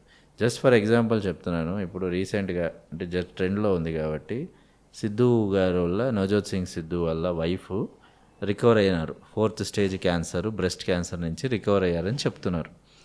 ఆయన ఎంతో కష్టపడితే డాక్టర్స్ ఆ స్టేజ్ నుంచి సర్జరీ చేసి, తర్వాత కీమోథెరపీ ఇచ్చి, తర్వాత రేడియేషన్ ఇచ్చి, అన్ని ప్రాసెస్ చేస్తే she recovered. Luckily she recovered. So ఆయన మొత్తం దాని క్రెడిట్ ఒక డైట్కి ఇచ్చేస్తున్నాడు. నేను పొద్దున్నుంచి ఈ డైట్ ఫాలో అయినాను. అది ప్రెస్ కాన్ఫరెన్స్ పెట్టి, నేను ప్రామినెంట్ ఫిగర్, మీరు ఆలోచించాలి. అంటే ఎవరైనా ఏదైనా చెప్పచ్చు, బట్ ప్రామినెంట్ ఫిగర్ ఏదైనా చెప్తే పీపుల్ విల్ బిలీవ్. ఇప్పుడు అది ఎట్లా అయిపోయిందంటే, సరే క్యాన్సర్ ఇట్లా చేస్తే ఇది తింటే క్యాన్సర్ తగ్గిపోతుంది, ఈ డైట్ ఫాలో అయితే, అట్లా ఎంతమంది సఫర్ అవుతారు వాళ్ళకి తెలియదు. ఇది ట్రీట్ అవ్వదండి. Cancer will not get treated with diet. ఇంకో మహానుభావుడు ఉన్నాడు మనకి విజయవాడలో, విఆర్కే డైట్ అని చెప్తా ఉంటాడు, వీరమాచినేని డైట్, కీటో డైట్ అని. క్యాన్సర్ తగ్గించేస్తాను, chemotherapy is more dangerous for cancer అంటూ ఉంటాడు. అంటే ఇట్లాంటి వాళ్ళు ఇట్లాంటి మాటలు ఇండియాలోనే మాట్లాడగలరు. అదే నాకు అర్థం కావట్లా. ఇప్పుడు ఒక క్వాలిఫైడ్ డాక్టర్ వెళ్ళి ఒకటి చెప్పాడంటే ఇది తప్పు ఇది తప్పు అని ఒక 10 మంది డాక్టర్స్ లెగిసి చెప్తారు. అవును. ఇప్పుడు ఇట్లాంటి వాళ్ళు మాట్లాడుతుంటే దే హ్యావ్ నో డిగ్రీ. అంటే what is he, who is he? ఆయనకి అసలు మెడికల్ నాలెడ్జ్ లేదు. హీ హ్యాస్ నో మెడికల్, అసలు ఒక మెడిసిన్ చదివి ఒక డిగ్రీ తెచ్చుకున్నది లేదు. అట్లాంటప్పుడు మీరు ఎట్లా చెప్తారు నేను ఒక డైట్తో ట్రీట్మెంట్ చేసేస్తున్నానని చెప్పేస్తున్నాడు. అండ్ జనాలు దే ఆర్ బిలీవింగ్. ప్రాబ్లం ఆయన చెప్పాడని కాదు, they are believing. He is doing crores of revenue every year. అట్లాంటి డైట్లు ఇచ్చి ట్రీట్మెంట్లు చేసి అంత బహిరంగంగా మీరు మీడియాలోకి వచ్చేసి చెప్తుంటే, news channels are supporting, media is supporting. అంటే అసలు మనం ఏ లోకంలో ఉన్నాం? అట్లాంటప్పుడు ఇన్ని హాస్పిటల్స్ ఎందుకు, ఇంత క్వాలిఫైడ్ డాక్టర్స్ ఎందుకు, ఇంత చదువుకుంది ఎందుకు? ఒక క్యాన్సర్ని ట్రీట్ చేయాలంటే అంత ఈజీయా? డైట్ తింటే అయిపోతుందా? So that's what the problem in India is fake knowledge and mind set of the people. అంటే త్వరగా వెళ్తే ట్రీట్మెంట్కి చాలా వరకు డిజీజెస్ క్యూరబులే ఉన్నాయి ఇప్పుడు. ఎస్, కాస్ట్ విల్ బీ, అంటే మన లైఫ్ స్టైల్కి, మన ఎకానమీకి కాస్ట్ చాలా వరకు మనం ఎక్కువ అనుకుంటాం, కానీ it's very less when compare to other western countries. And the quality of care మనం ప్రొవైడ్ చేసేది కంపేర్ చేస్తే చాలా తక్కువ. అందుకే మీరు అడిగారు చూడండి, మెడికల్ టూరిజం ఎందుకు పెరుగుతుంది అంటే, quality of care, cost of care అంటే అది ఇండియాలో చాలా తక్కువ. మీరు తీసుకుంటే African countries, middle east countries, everyone is to go to US or UK. అక్కడికి వెళ్ళి నేను ఎగ్జాబరేట్ చేయట్లేదు, ఒక నార్మల్ డెలివరీ చేశారు అంటే యూఎస్కి వెళ్ళి ఒక పేషెంట్కి $60,000 అవుతుంది. $60,000 నాట్ రూపీస్. అట్లాంటిది మనం ఇండియాలో విత్ బెస్ట్ ఏసెప్టిక్ కండిషన్స్లో 15,000, 20,000, 30,000లో చేస్తున్నాం. So that costly. Medicine is that costly. Health care అనేది అంత కాస్ట్లీ.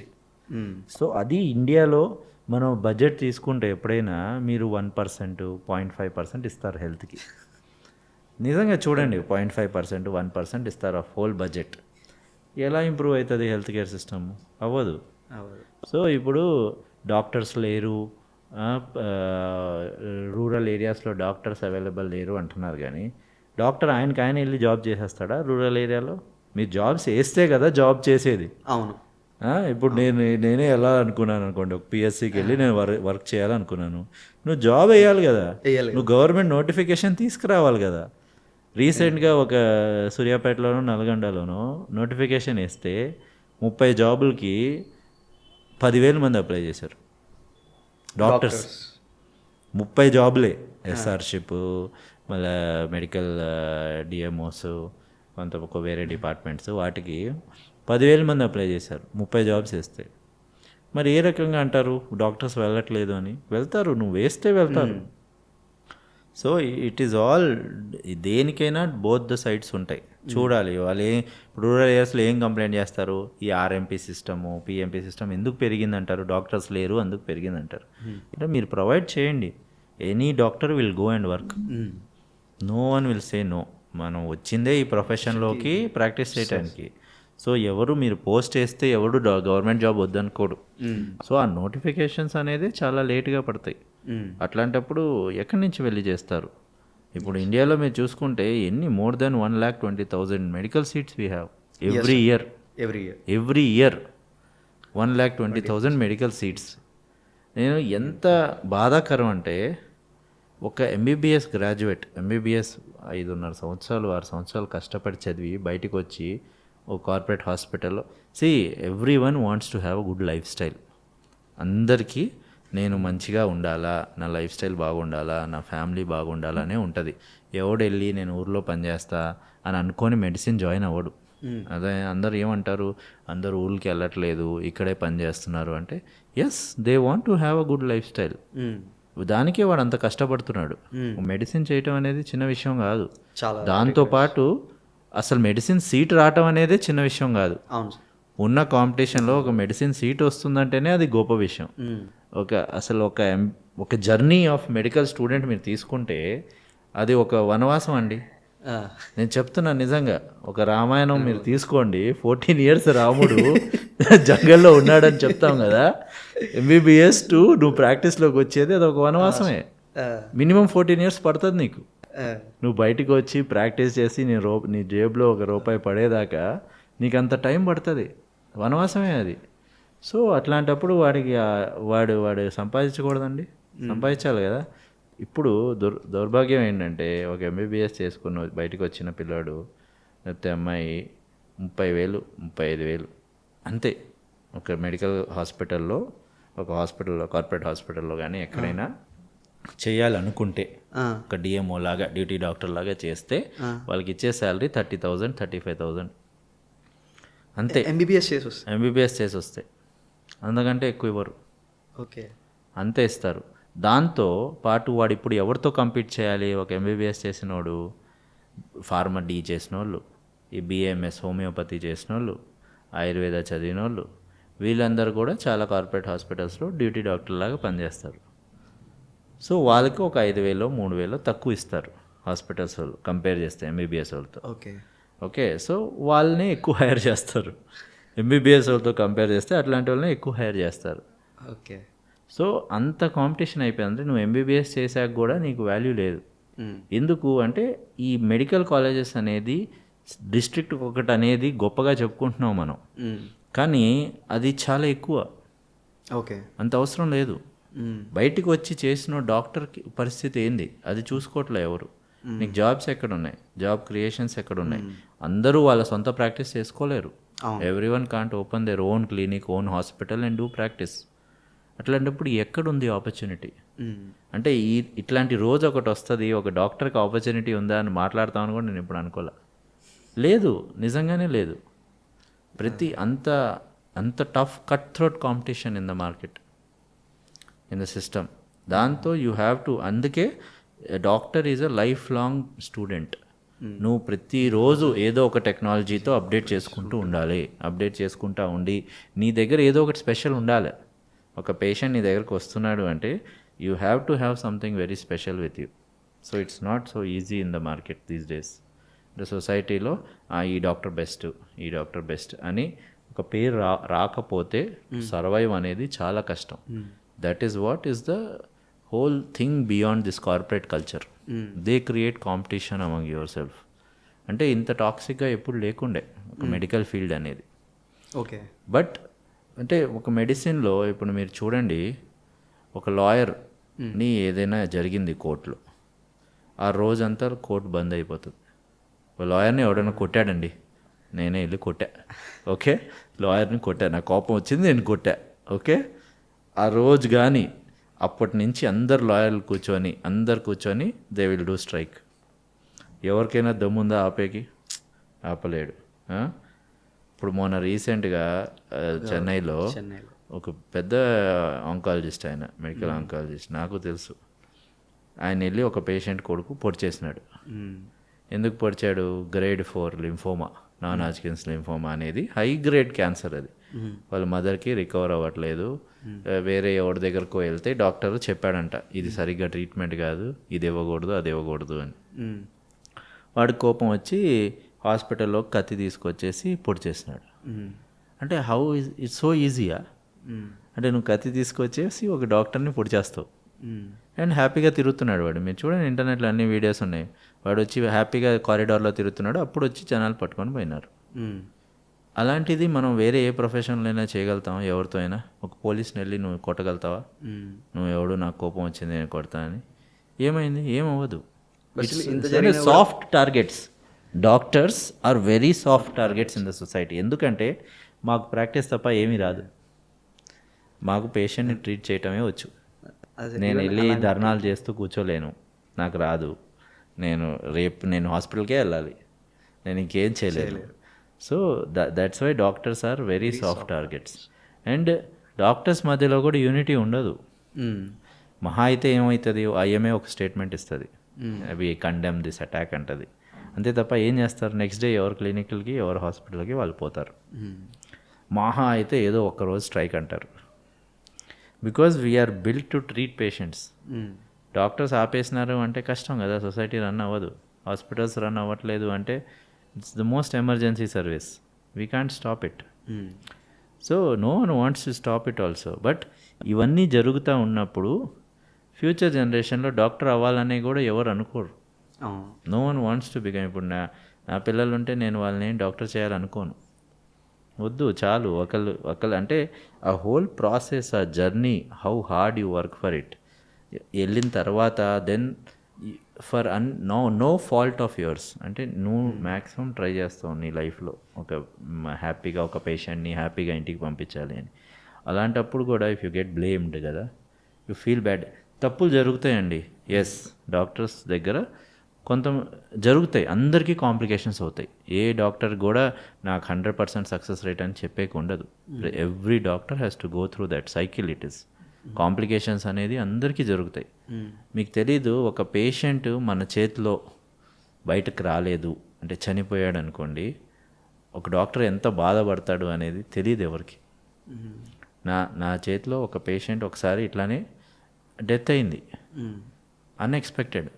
నేను అసలు ఎక్స్పెక్ట్ చేయలా ఇట్లాంటిది ఒక సినారియో ఈ పేషెంట్కి జరుగుతుందని ఎక్స్పెక్ట్ చేయలే, కానీ అయింది. నాకు 10 రోజుల దాకా అసలు నాకు నిద్రే పట్టలేదు. వన్ స్మాల్ మిస్టేక్, ఆర్ అది మిస్టేక్ అని కూడా మనకు ఆ టైంలో అర్థం కాదు. వాటినే కాంప్లికేషన్స్ అంటాం. ఒక్కోసారి మనకు తెలీదు. సో అది ప్రతి పేషెంట్, ప్రతి డాక్టర్కి జరుగుతుంది. మీరు ఎంత గొప్ప డాక్టర్స్ తీసుకున్నా అందరికీ వాళ్ళ లైఫ్లో కాంప్లికేషన్ హిస్టరీస్ ఉంటాయి, లేదంటే కాంప్లికేషన్ స్టోరీస్ ఉంటాయి. అయ్యో ఆ రోజు ఇది చేయకుండా అందుకే మన మెడిసిన్ని ప్రాక్టీస్ అంటాం. అవును, లాయర్ని ప్రాక్టీస్ అంటాం. ఎందుకంటే we practice every day. We're not perfect, no one is perfect. Every day we practice. ఇవాళ ఈ పేషెంట్ నుంచి నేను ఇది నేర్చుకుంటా, రేపు ఇంకో పేషెంట్ నుంచి ఇంకోటి నేర్చుకుంటా. పాజిటివ్ అయితే పాజిటివ్ నేర్చుకుంటా, నెగిటివ్ అయితే నెక్స్ట్ ఇది చేయకూడదు అని నేర్చుకుంటా. సో సో ఎవ్రీ పేషెంట్కి డాక్టర్కి ఒక ఎమోషనల్ బాండేజ్ డెవలప్ అయిపోతుంది ఆ మొత్తం ట్రీట్మెంట్ ఫేజ్లోనే. సో అందుకే ఆ హ్యూమన్ టచ్ అనేది చాలా ఇంపార్టెంట్ అండి. నేను చాలాసార్లు వేరేసార్లు కూడా చెప్పాను. ఈ మధ్యకాలంలో సోషల్ మీడియా వచ్చేసేటప్పటికి ఎట్లా అయిపోయిందంటే పేషెంట్స్ దగ్గర మా నంబర్లు ఉంటాయి. ఏ డాక్టర్ అయితే నంబర్ ఇవ్వడో వాడు మంచి డాక్టర్ కాదు. ఓకే, ఏ డాక్టర్ అయితే లేదు నేను నంబర్ ఇవ్వను, మీరు హాస్పిటల్కి ఫోన్ చేసి అడగండి. సో ఎట్లా ఉంటుందంటే పేషెంట్స్కి is not a good doctor, is not giving us his number ఇచ్చామే అనుకోండి, వాడికి తలనొప్పి వచ్చినా వాడికి జ్వరం వచ్చినా వాడు ఎప్పుడు పడితే అప్పుడు ఫోన్ చేస్తాడు. సో ఎట్లా అయిపోతుందంటే ఒక పేషెంట్ వాట్సాప్ మెసేజ్ చేసేస్తాడు, రిపోర్ట్స్ మెసేజ్ చేస్తాడు, సార్ దీనికి మీ దగ్గర ట్రీట్మెంట్ అవుతుందా అంటాడు. సరే బాబు, పేషెంట్ని తీసుకొనిరా, పేషెంట్ని చూసి మనం డిసైడ్ చేద్దాం ఏం ట్రీట్మెంట్ చేయాలి, పేషెంట్ని చూడాలి కదా అంటే, లేదు 100% ట్రీట్మెంట్ అవుతుందా చెప్పండి అప్పుడే వస్తానంటాడు. పేషెంట్ని చూడకండి ఎట్లా? పేషెంట్ని చూడకండి ఎట్లా అంటే, రిపోర్ట్స్లో ఉన్నాయి కదా సార్, రిపోర్ట్స్ చూసి చెప్పండి సార్ అంటారు. అంటే ఎట్లా అయిపోయిందంటే that is not how we practice. Medicine అనేది అట్లా ప్రాక్టీస్ అవ్వదు. పేషెంట్ని చూడందే reports are nothing. We don't treat reports, we treat patients. రిపోర్ట్స్ని చూసి మనం ట్రీట్మెంట్ చేయలేం. అర్థమవుతుంది కదా. సో ఆ కల్చర్ అనేది వచ్చేసింది. ఇప్పుడు ఒక గొప్పగా నేను కొన్ని రోజులు రీసెంట్గా చూస్తున్నా, కొంతమంది ఓపెన్గా వచ్చేసి కొన్ని క్లినిక్స్ వాళ్ళు చెప్తున్నారు, మా దగ్గరికి రావద్దు, రిపోర్ట్స్ మాకు పంపించేసేయండి ఆన్లైన్లో, మాకు ఒక 20 మంది 30 మంది ఉన్నారు, రిపోర్ట్ చూసేసి మీకు ఇది ట్రీట్మెంట్ చేయాలని చెప్పేస్తారు, మీరు డైరెక్ట్గా ట్రీట్మెంట్ చేయడానికి రండి మా దగ్గరికి అని చెప్తున్నారు. And media is projecting that. పెద్ద పెద్ద టీవీ ఛానల్స్ అంటే ఒక నాన్ మెడికల్ పర్సన్ వచ్చేసి క్లినిక్ పెట్టేసి మా దగ్గరికి అసలు పేషెంట్ రావాల్సిన అవసరం లేదండి, ఎందుకు ఖర్చు పెట్టాలి ఓపీకి పేషెంట్, ఇది చెప్పటానిగా అంటున్నాడు. అంటే పేషెంట్ చూడొద్దా అండి డాక్టర్? అసలు సగం ఏం చెప్తారు మనకి జనాలంతా, ఏం చెప్తారు, డాక్టర్ మంచిగా మాట్లాడి ధైర్యం ఇస్తే సగం రోగం తగ్గిపోయిద్ది అంటారు. అవును. ఇప్పుడు మీరు అసలు ఆ కన్వర్జేషనే స్టాప్ చేసేస్తున్నారు. ఈ వాట్సాప్లు ఇవన్నీ వచ్చేసి వీడియో ఆన్లైన్ కన్సల్టేషన్స్ అని. ఇప్పుడు ఎస్ తప్పదు అంటే ఎస్ వీ కెన్ యాక్సెప్ట్. ఇప్పుడు పేషెంట్ రాలేడు లేకపోతే ఎక్కడో ఉన్నారు అంటే ఎస్ ఆన్లైన్ కన్సల్టేషన్స్ ఇస్తాం. But when a patient can visit a doctor, what stops him? అంటే రిపోర్ట్ చేసేసి ఇప్పుడు చాలామంది అన్నెసరీ ఇన్వెస్టిగేషన్స్ చేయించుకుంటారు దానివల్ల. ఇప్పుడు ఒక పేషెంట్కి ఒక ఇన్వెస్టిగేషన్ కావాలి. ఇప్పుడు తలనొప్పి తలలో బ్రెయిన్లో ప్రాబ్లం వల్ల రావచ్చు, నెక్లో ప్రాబ్లం వల్ల రావచ్చు, సర్వైకల్ స్పాండిలోసిస్ అంటాం, దానివల్ల కూడా రావచ్చు. తలనొప్పి అనగానే వాడు వెళ్ళి ఎంఆర్ఐ బ్రెయిన్ చేయించుకుంటాడు.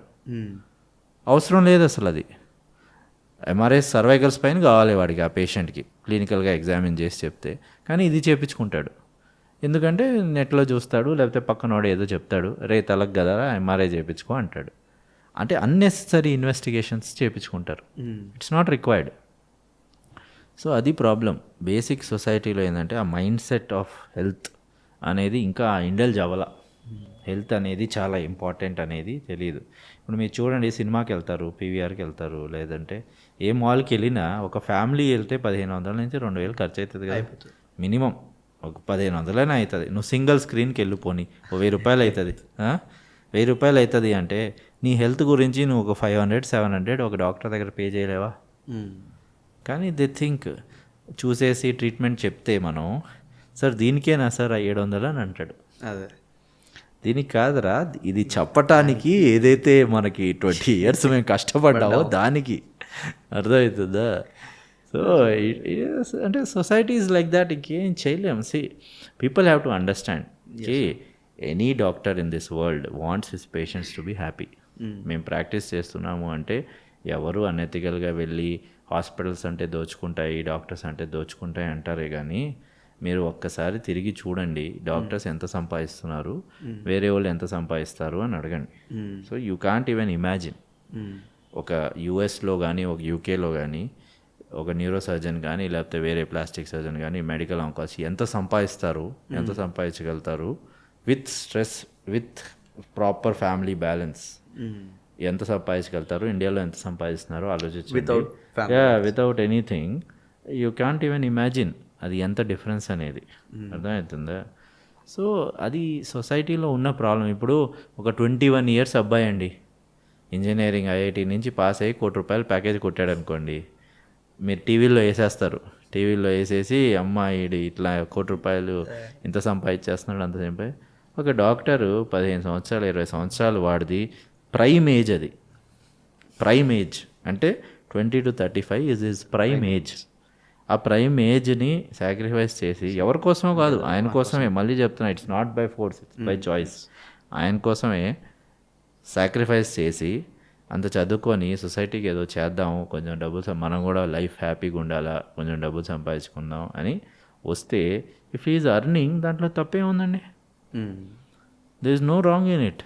బట్ అది జనాలు దోచేస్తున్నారు, మీ దగ్గర చాలా డబ్బులు ఉంటాయి కదా అని అనుకుంటారు. అసలు చాలా ఫాల్స్ అది. చాలా అంటే రియాలిటీ తెలియని వాళ్ళే అది మాట్లాడతారు. డాక్టర్ సంపాదించేది ఇండియాలో చాలా చాలా తక్కువ. Sir on the other hand రీసెంట్గా ఒక రిపోర్ట్లో చూసినాం సార్, అంటే ఆల్మోస్ట్ ఇండియాలో 1.4 million అంటే ఆల్మోస్ట్ ఒక 14 లక్షల మంది వాళ్ళ మెడికల్ ట్రీట్మెంట్కి అఫోర్డబుల్ చేయలేక చనిపోయారు.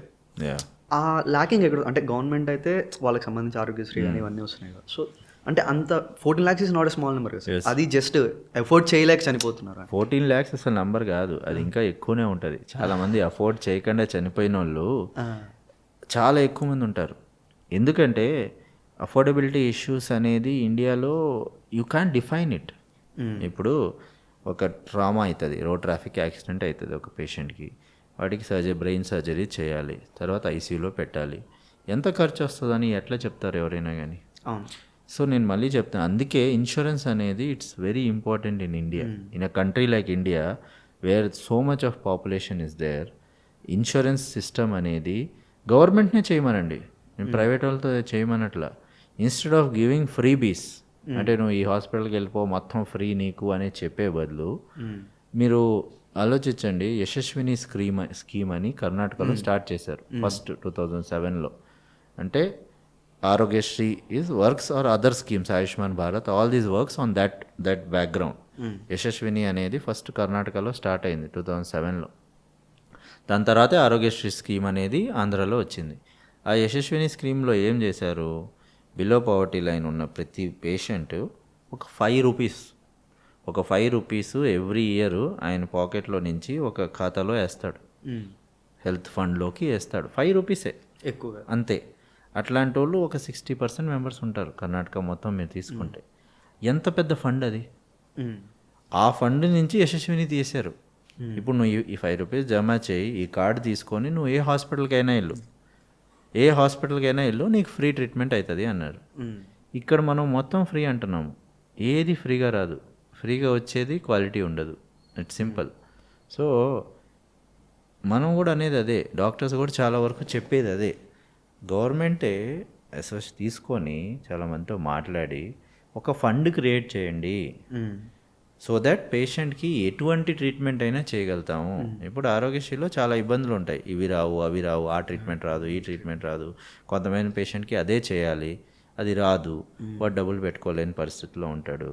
So instead of that have a fund, health fund పెట్టుకొని out of what the patient is paying 5 rupees per year అంతే. ఫ్యామిలీ అంటే 20 మంది, 20 రూపాయలు చేయలేరా, చేస్తారుగా. ఒక ఛాయ్ అండి హ్యాపీగా చేసుకోగలుగుతాడు కదా. నేను ఇంకా చెప్తున్నా, రోజుకి మనం 2 కప్పులు ఛాయ్ తాగితే 30 రూపాయలు ఇప్పుడు ఇవాళ డేలో, అట్లా నెలకి 900 రూపాయలు. మీరు నెలకి 1000 రూపాయలు పెడితే మీకు ఇన్సూరెన్స్ వస్తుందిగా. పోనీ ఒక్క పూట ఛాయ్ 5000 పెట్టినా మీకు 10 lakhs కవర్ అయ్యే ఇన్సూరెన్స్ వస్తుంది. It's so simple. బట్ ఆ మైండ్ సెట్ అంతే, అది ఆలోచించడం నాకేమవుతుందిలే అని బేసిక్ ప్రాబ్లం ఇండియాలో. నాకేం కాదు, వచ్చినప్పుడు చూద్దాం, నాకేమవుతుంది అనేదే is the main problem which is hindering our health. Insurances ఉన్నాయి, చాలా ఉన్నాయి, మంచి తక్కువ కాస్ట్లో ఉన్నాయి. They provide good health care. But ఆ మైండ్ సెట్ చేంజ్ అయితే కానీ India can improve with regard to health. Sir ఇప్పుడు రీసెంట్గా పెయిన్ క్లినిక్స్ అనేవి వస్తున్నాయి సార్. అంటే జస్ట్ ఒక ఇంజెక్షన్తో నడు నొప్పి తగ్గటం, ఒక ఇంజెక్షన్తో మోకాలు నొప్పి తగ్గటం, అంటే వితౌట్ ఎనీ సర్జరీ. ఇది నిజంగానే పాసిబిలిటీ ఉందా? సో ఇప్పుడు ఈ పెయిన్ క్లినిక్స్ గురించి ఈ మధ్యకాలంలో చాలానే ఎక్కువ చూస్తున్నాం. ఇప్పుడు నేను కూడా ఒక పెయిన్ స్పెషలిస్ట్ని. Okay, I also do lot of pain procedures. కాకపోతే ఒక ఇంజెక్షన్తో మీకు అంతా నొప్పి తగ్గిపోతుంది, ఒక పిఆర్పి ఇంజెక్షన్ ఇస్తే మీకు సర్జరీ అవసరం లేదు, ఇట్లాంటిది చాలా వరకు అనేది రైట్ కాదు. ఓకే, అంటే ప్రతి దానికి ఒక పర్టికులర్ ఇండికేషన్ అని ఉంటుంది. ఓకే, ప్రతి స్టేజ్ ఆఫ్ ద డిజీజ్ మీకు ఒక పిఆర్పి ఇంజెక్షన్ ఇస్తే కానీ లేకపోతే జిఎఫ్సి ఇంజెక్షన్ ఇస్తే కానీ తగ్గిపోదు. ఇప్పుడు మోకాలు మీరు తీసుకుంటే దాంట్లో స్టేజెస్ ఉంటాయి ఆర్థరైటిస్కి. ఇప్పుడు స్టేజ్ 4 అని ఉంటుంది, అంటే బోన్ ఆన్ బోన్, అంటే బోన్ టచ్ అయిపోతూ ఉంటుంది. అట్లాంటి స్టేజెస్లో కూడా బయట చాలామంది పిఆర్పి ఇంజెక్షన్స్ అని జిఎఫ్సి ఇంజెక్షన్స్ అని ఇస్తున్నారు. అట్లాంటి స్టేజెస్లో అసలు ఏం యూజ్ ఉండదు. అట్లాంటి స్టేజెస్లో ఇంకా మీరు మోకాలు మార్పిడి చేసుకోవాల్సిందే. ఓకే, సో అది ఒకటి. ఇంకోటి బ్యాక్ పెయిన్స్ ఉంటాయి, బ్యాక్ పెయిన్, నెక్ పెయిన్. ఇప్పుడు ఒక పేషెంట్కి మొత్తం డిస్క్ అంతా బయటికి వచ్చేసి ఉంటుంది, ఎక్స్ట్రూడెడ్ డిస్క్, ప్రొట్రూడెడ్ డిస్క్ అంటాం. అట్లాంటప్పుడు కూడా వెళ్ళి ఎపిడ్యూరల్ బ్లాక్స్ ఇస్తాము, లేకపోతే వేరేది ఏదో చేస్తే నొప్పి తగ్గిపోతుంది అని చెప్తున్నారు. సో అది చాలా వరకు తప్పు. అంటే ఒక డయాగ్నోసిస్ అనేది చాలా చాలా ఇంపార్టెంట్ అండి. అంటే ఇప్పుడు నేను న్యూరోసర్జరీనే ఉన్నది, న్యూరోసర్జరీ నేను ఎంత పెయిన్ స్పెషాలిటీ చేసినా కానీ ఒక ఆర్థోపెడిషియన్కి నాకంటే చాలా బెటర్గా తెలుస్తాయి జాయింట్స్ గురించి. ఎందుకంటే వాళ్ళు డే ఇన్ అండ్ అవుట్ అదే చూస్తారు. అదే మీరు spine, neck pain, headaches వాటికి తీసుకుంటే నాకు ఏ పెయిన్ స్పెషలిస్ట్ కంటే చాలా బెటర్గా తెలుస్తుంది, because that is my speciality కాబట్టి. సో ఇప్పుడు ఏమైపోయిందంటే చాలా పెయిన్ క్లినిక్స్ ఒక anaesthesia background with after that they have done some fellowship in pain medicine చేసి చాలామంది అయితే డిస్కెక్టమీలు చేసేస్తారు, ఎండోస్కోపిక్ డిస్కెక్టమీ అని చేసేస్తారు, అంటే చిన్న హోల్తో సర్జరీలే చేసేస్తున్నారు. సో ఏమనంటే వీఆర్ ట్రైన్డ్ అంటారు. సో దానివల్ల ఈ గ్యాప్ అనేది బాగా వస్తుంది, అంటే ఇంజెక్షన్స్తో. ఎందుకంటే ఆ మార్కెటింగ్ స్ట్రాటజీ కూడా ఎట్లా ఉంటుందంటే ఇంజెక్షన్ ఇస్తే మీది మొత్తం తగ్గిపోతుంది, మీ నొప్పి రాదు, మీకు అసలు సర్జరీ అవసరం పడదు. ఇవన్నీ చాలా వరకు everything is patient to patient dependent. ఇప్పుడు ప్రతి పేషెంట్కి ఈజ్ అ డిఫరెంట్ పేషెంట్. ఇప్పుడు నేను ఇందాక చెప్పాను చూడండి, ఒక క్లినిక్ ఉన్నది, వాళ్ళు చెప్తారు మా దగ్గరకు రావద్దు, పేషెంటే రావద్దు, ట్రీట్మెంట్ చేసుకోవాలంటేనే మా దగ్గరికి రండి, లేదంటే రిపోర్ట్స్ మాకు వాట్సాప్లో పంపించండి, మేము మీకు ఏం ట్రీట్మెంట్ కావాలి, ఎంత ఛార్జ్ కావాలని చెప్తాము, అప్పుడే రండి అంటారు. ఆయన బహిరంగ చెప్తున్నాడు, ఆయన ఓనరు. ఇది ఏ రకంగా positive correct? That is a pain clinic. So దీనివల్ల pain medicine is a beautiful branch. మొత్తం ఆ పేరుకే పాడు పేరు వస్తుంది. సో ఇట్లాంటి ప్రాక్టీస్ బాగా ఎక్కువైపోయి సొసైటీలో ఎక్కడ పడితే అక్కడ. ఇప్పుడు ఏంది, ఒక ఫిజియోథెరపిస్ట్ కూడా పెయిన్ స్పెషలిస్ట్ అంటున్నాడు, పెయిన్ మేనేజ్మెంట్ సెంటర్ అని పెట్టుకుంటున్నాడు ఫిజియోథెరపిస్ట్. జీరోపాథిక్ ట్రీట్మెంట్ కూడా పెయిన్ మేనేజ్మెంట్ సెంటర్ అని పెట్టుకుంటున్నాడు. సో ఎట్లా అయిపోయింది, వీటన్నిటితో మొత్తం అసలు పెయిన్ మెడిసిన్ అనేది డైల్యూట్ అయిపోయింది. Pain medicine is a very deep branch. దాంట్లో ఒక నర్వ్ని మనం బ్లాక్ చేసి నొప్పి ఒక పేషెంట్కి తగ్గేయాలి అంటే ఇట్స్ అ బ్యూటిఫుల్ బ్రాంచ్. అట్లాంటప్పుడు ప్రతి every patient has a indication. ప్రతి పేషెంట్ టు పేషెంట్ చాలా డిఫరెన్స్ ఉంటుంది. ఇప్పుడు స్టేజ్ 2, స్టేజ్ 3 ఆర్థరైటిస్ ఉందనుకోండి జాయింట్స్లో, కొన్ని చాలా వరకు రీసెర్చ్ ఆర్టికల్స్ ఉన్నాయి, పేపర్స్ ఉన్నాయి. మనం కరెక్ట్గా పిఆర్పి థెరపీ కానీ, లేకపోతే గ్రోత్ హార్మోన్స్ కానీ, లేకపోతే స్టెమ్ సెల్స్ కానీ ఇస్తే చాలా వరకు ఇంప్రూవ్మెంట్ అవుతుంది అనేది చాలా వరకు రీసెర్చ్ ఆర్టికల్స్ ఉన్నాయి. లేవు అనేది కూడా లేదు. ఈ రెండు వైపులు జరుగుతుంది సొసైటీలో. ఎట్లా అంటే చాలామంది మొత్తం ఫేకే, ఇంజెక్షన్స్ ఇస్తే ఏమి ఇంప్రూవ్ అవ్వదని కాదండి. ఇంజెక్షన్స్తో కూడా చాలా వరకు కొంత పేషెంట్స్కి ఇంప్రూవ్ అవుతుంది. బట్ అగైన్ అది పేషెంట్ దాని తర్వాత ఎట్లా రెస్పాండ్ అవుతున్నాడు, పేషెంట్ వెయిట్ ఎంత, వెయిట్ బేరింగ్ ఎంత, తర్వాత ఎక్సర్సైజ్ చేస్తున్నాడా, ప్రాపర్ డైట్ తీసుకుంటున్నాడా లేదా, ఇవన్నీ చాలా మ్యాటర్స్. ఇప్పుడు కార్టిలేజ్ గ్రో అవుతుందా లేదా, అవన్నీ పేషెంట్ బాడీ మీద కూడా డిపెండ్ అయి ఉంటాయి. మనం ఇప్పుడు ఒక పిఆర్పి ఇస్తాము, అసలు ఆ పిఆర్పి క్వాలిటీ మంచిదా కాదా, ఒక పిఆర్పి క్వాలిటీ బాగుందా లేదా పేషెంట్కి, అది కూడా చాలా మ్యాటర్స్.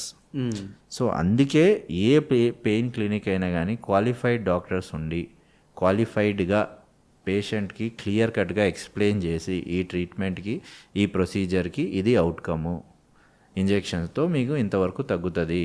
100% అయితే తగ్గదండి, నేను ఇప్పుడే చెప్తున్నా. ఏ పెయిన్ సెంటర్ అయినా కానీ మా దగ్గరకు వస్తే 100% తగ్గిపోతుంది అని చెప్తున్నారు అంటే వాళ్ళు అబద్ధం చెప్తున్నారు. ఎందుకంటే డిజీజ్ని మనం సాల్వ్ చేయట్లేదు. పెయిన్ మేనేజ్మెంట్ అనేది ఈజ్ క్వైట్ చెప్పాలి అంటే ఒక temporary relief kind of thing. అంటే సర్జరీని ప్రొలాంగ్ చేసుకొని ఇప్పుడే సర్జరీ అవసరం కాకుండా తర్వాత చేసుకోవటానికి చేసేది. అంటే కొంతమంది భయపడతా ఉంటారు, లేదంటే చాలామంది సర్జరీకి అసలు ఫిట్ ఉండరు. ఇప్పుడు కొంతమంది పేషెంట్స్ ఉంటారు 80 years 70 years, లేకపోతే హార్ట్ కండిషన్స్ ఉంటాయి, వాళ్ళకి సర్జరీ చేయాలన్నా కానీ వాళ్ళ సర్జరీకి చాలా రిస్క్, వాళ్ళకి హై రిస్క్, వాళ్ళకి సర్జరీ చేయాలన్నా చాలా హై రిస్క్ ఉంటుంది. అట్లాంటి పేషెంట్స్కి మేము పెయిన్ మేనేజ్మెంట్ థెరపీ అని చేస్తాం. అంటే కొన్ని బ్లాక్స్ ఇస్తాం, లేదంటే మోస్ట్ యూస్ఫుల్ అనేది ఏంటంటే రేడియో ఫ్రీక్వెన్సీ అబ్లేషన్ అంటాం, ఆర్ఎఫ్ థెరపీ అనేది. అది స్పైన్కి కానీ, మీకు నెక్ పెయిన్కి కానీ, నీ జాయింట్ పెయిన్స్కి కానీ చాలా వరకు హెల్ప్ అవుతుంది పేషెంట్స్కి. సో అట్లాంటి ప్రొసీజర్స్ అనేది వి ప్రొవైడ్ దెమ్. సో ఒక ఇంజెక్షన్తో తగ్గిపోతుందా అంటే it's a very blank statement. అంటే ఒక బ్లాంకెట్ స్టేట్మెంట్ లాగా ఇచ్చేస్తున్నాం తగ్గిపోతుంది అంటే తగ్గిపోదు, అంత ఈజీగా తగ్గిపోతుంది డిజీజ్. అంత తగ్గిపోతే అందరు తీసుకుంటారు కదా. సో అందుకే before a patient goes to a hospital, social media చూసి, రివ్యూస్ చూసి, లేకపోతే ఏదో ఇన్ఫ్లుయెన్సర్ ఏదో చెప్పాడని చెప్పి, ఇవన్నీ కాకుండా అసలు నిజంగానే ఇది కరెక్టా, దాని సైన్స్ ఏంటి, నిజంగానే తగ్గుతుందా, మీరు ఇంటర్నెట్కి వెళ్తే యూస్ఫుల్ ఇన్ఫర్మేషన్ కూడా చాలా ఉంటుంది. మీరు చదువుకోవచ్చు దాని గురించి, ఆ ప్రొసీజర్ గురించి చదువుకోవచ్చు, దాంతో ఏమవుతుంది వందలు గద్దే ఆర్టికల్స్ ఉంటాయి, అవి చదువుకొని వెళ్ళండి. ఎవడో ఇన్ఫ్లుయెన్సర్ వచ్చేసి నాకు ఇంత ఫాలోవర్స్ ఉన్నారని చెప్పేసి ఆయన మాట విని వెళ్ళకండి, అర్థమవుతుంది కదా. సో క్వాలిఫైడ్ పీపుల్ దగ్గర, గుడ్ పెయిన్ క్లినిక్స్ దగ్గర ఎస్ చేసుకుంటే పెయిన్ మెడిసిన్ ఇప్పుడు రాలేదండి, ఇప్పుడు అంటే పాపులరైజ్ అయింది. పెయిన్ మెడిసిన్ అనేది 100 years నుంచి ఉంది. Okay. We're practicing pains in so many years. ఈ ఎపిడ్యూరల్ బ్లాక్స్ కానీ ఆర్ఎఫ్ థెరపీ కానీ మేము పేషెంట్స్కి ఎప్పటి నుంచో ఇస్తున్నాం. కాకపోతే కొన్ని బ్రాంచెస్ బాగా సాచురేట్ అయిపోయి this is like a separate stream లాగా అయిపోయింది. ఒక స్ట్రీమ్ లాగా అయిపోయి అంటే ఇప్పుడు అనెస్థెటిస్ట్ అందరూ బాగా ఎక్కువ అయిపోయి now they want specialized in something. So pain medicine కింద మ్యాక్సిమం చాలామంది అనెస్థెటిస్టే ఉంటారు యూజువల్గా 90%. వాళ్ళు వెళ్ళిపోయి పెయిన్ మెడిసిన్ చేసి అది ఒక స్పెషలైజ్డ్ బ్రాంచ్ లాగా చేసుకొని దాంట్లో బాగా ట్రైన్ అయ్యి ఒక పెయిన్ క్లినిక్స్ అనేది పెట్టుకుంటున్నారు. సో అట్లా అని వాళ్ళు తప్పు చేస్తున్నారు అని కాదు, but every patient has a indication. ఒక చిన్న ఇంజెక్షన్ ఇచ్చేస్తే అన్ని రోగాలు తగ్గిపోతాయి అంటే పేషెంట్ టు పేషెంట్ చాలా వరకు అది డిపెండ్ అవుతుంది, అందరికీ తగ్గవు. బట్ మోకాలు నొప్పులు మొత్తం మాయం అయిపోతాయి అంటే ఈ ఫాల్స్ ప్రొపగాండా ఏదైతే ఉన్నదో అది చాలా టాక్సిక్. 100% తగ్గిపోతాయి, ఒక ఇంజెక్షన్తో మీకు ట్రీట్మెంట్ చేసేస్తామని చాలామంది చెప్తూ ఉంటారు. అది చాలా వరకు ఫాల్స్, అట్లా అవ్వదు. It's not possible. అంటే మెడిసిన్ ఈజ్ మెడిసిన్, దాన్ని చేంజ్ చేయలేం. సార్ ఇంకొకటి మామూలుగా మనకి అంటే లాస్ట్ 4-5 years నుంచి స్టెమ్ సెల్స్ గురించి బాగా అంటే రీసెర్చ్ కానీ దాన్ని స్టోర్ చేయడం కానీ ఇదంతా జరుగుతుంది. సో అది ఒక కాస్ట్లీ ప్రొసీజర్, అంటే మనం దాన్ని స్టోర్ చేయాలన్నా లైఫ్ లాంగ్ అలాంటి దాన్ని ఇండియా లాంటి కంట్రీలో అంటే వేర్ మాసెస్ ఎక్కువ ఉంటారు, పర్ క్యాపిటల్ ఇన్కమ్ తక్కువ ఉంటుంది, ఇలాంటి కంట్రీలో దాని యూటిలైజేషన్ పెంచాలి అంటే ఎలాంటి స్టెప్స్ తీసుకోవాలి? స్టెమ్ సెల్స్ అనేది ఇప్పుడు వెస్ట్రన్ కంట్రీస్లో తీసుకుంటే ఎప్పటి నుంచో ఉన్నది. Okay. So but actual usage of stem cells అనేది ఇప్పుడే ఒక 10-15 years నుంచి వస్తుంది బయటికి. ఇప్పుడు మీరు చూడండి కార్డ్ బ్లడ్ స్టోరేజ్ అంటున్నాం, అంటే పిల్లలు డెలివరీ అవ్వంగానే కార్డ్ బ్లడ్ స్టోర్ చేసేసుకుంటున్నారు చాలామంది. అంటే అవన్నీ ఏం కాదు, they are nothing but they are stem cells, embryonic stem cells అంటాం వాటిని. సో వాటితో ఏమవుతుంది, దే హ్యావ్ రీజనరేటివ్ ఎబిలిటీ.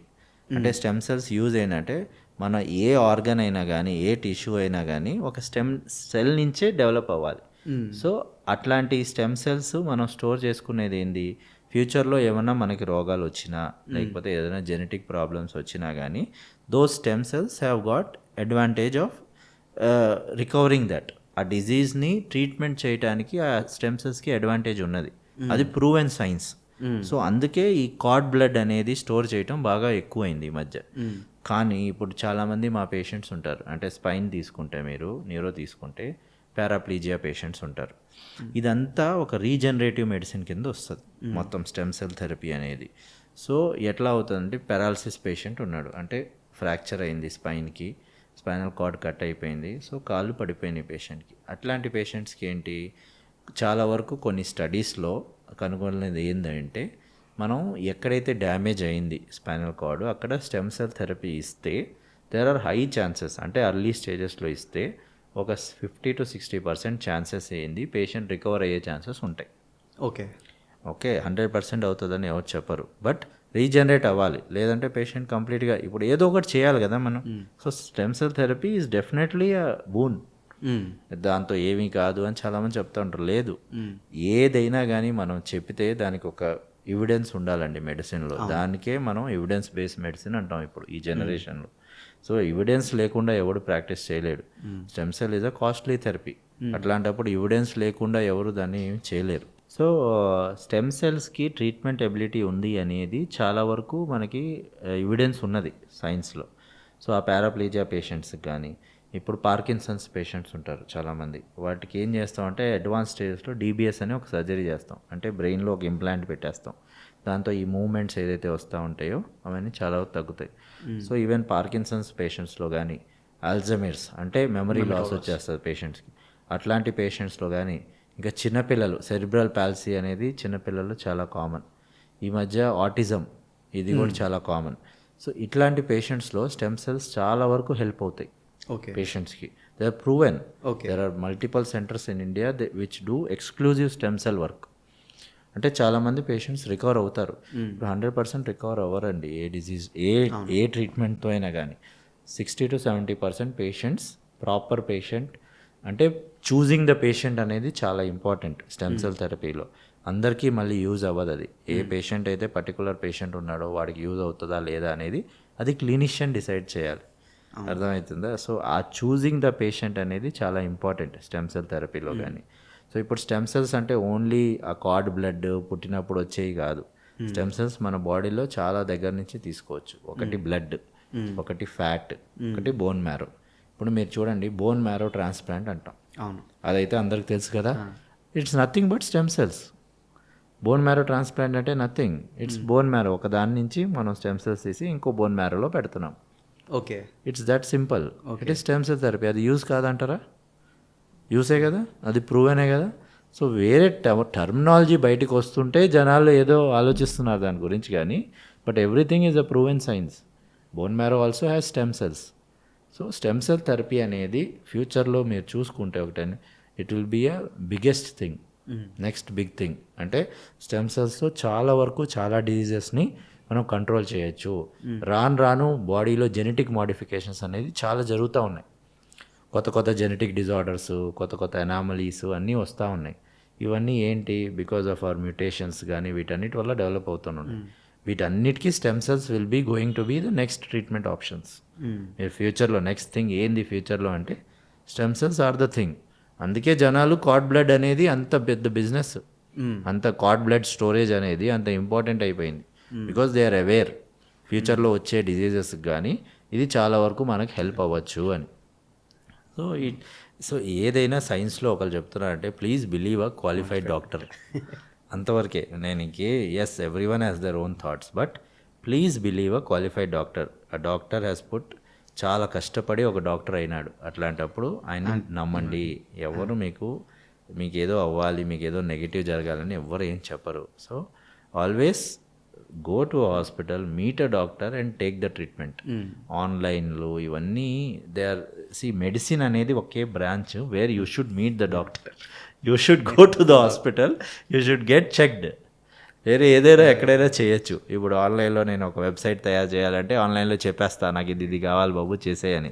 వాడు అమెరికాలో కూర్చొనైనా చేయగలడు.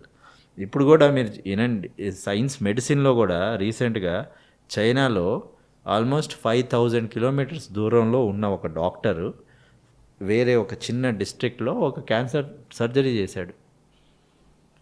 ఇక్కడ కూర్చొని చైనా బీజింగ్లో కూర్చొని రోబోతో అక్కడ ఇంటిగ్రేట్ చేసుకొని ఇక్కడ కూర్చొని సర్జరీ చేశాడు ఆయన.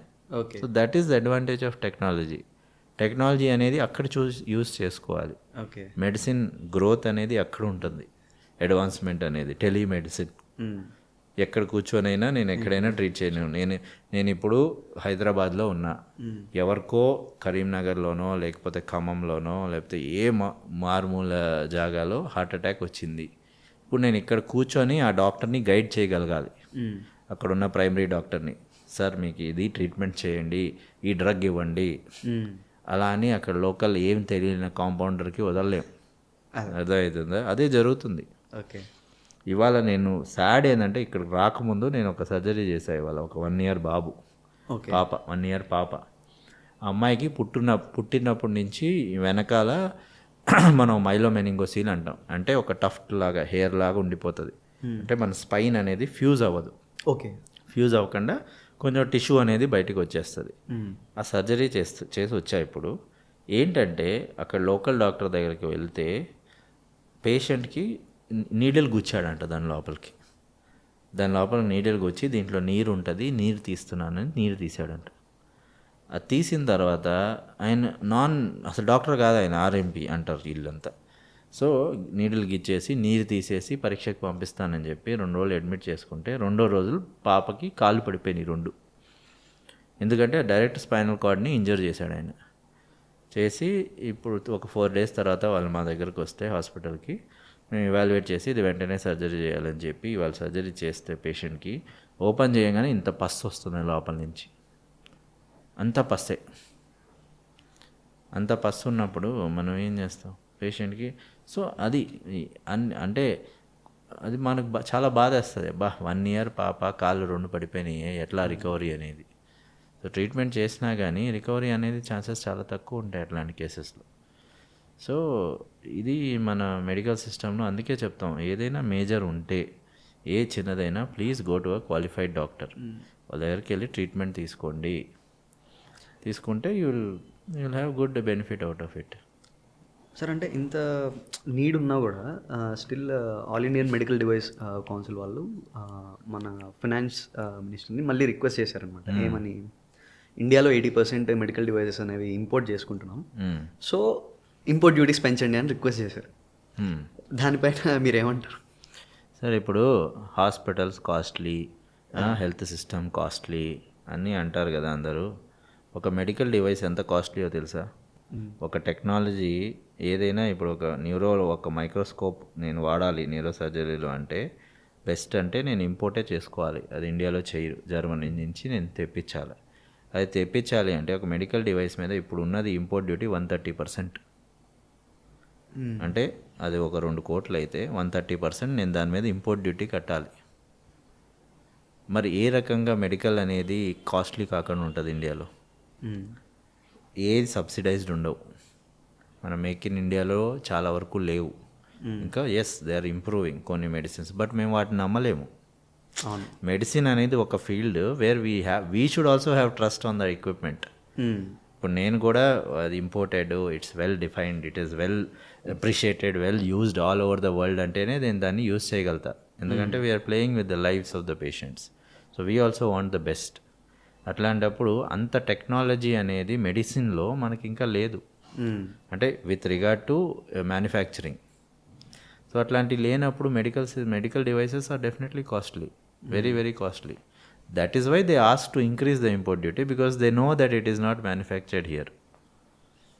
ఇప్పుడు మీరు ఒక కార్ తీసుకుంటారండి, మీకు తెలుసా ఇండియాలో కార్స్ ఎంత కాస్ట్లీయో? మీరు అదే కారు దుబాయ్లోనో ఎక్కడైనా కొంటే అంత కాస్ట్ ఉండదు, తక్కువ. యూఎస్లో కూడా అంత కాస్ట్ ఉండదు. ఎందుకు కాస్ట్ అంటే ట్యాక్సెస్ అంత ఎక్కువ మన దగ్గర. So everything which is imported has huge import duties.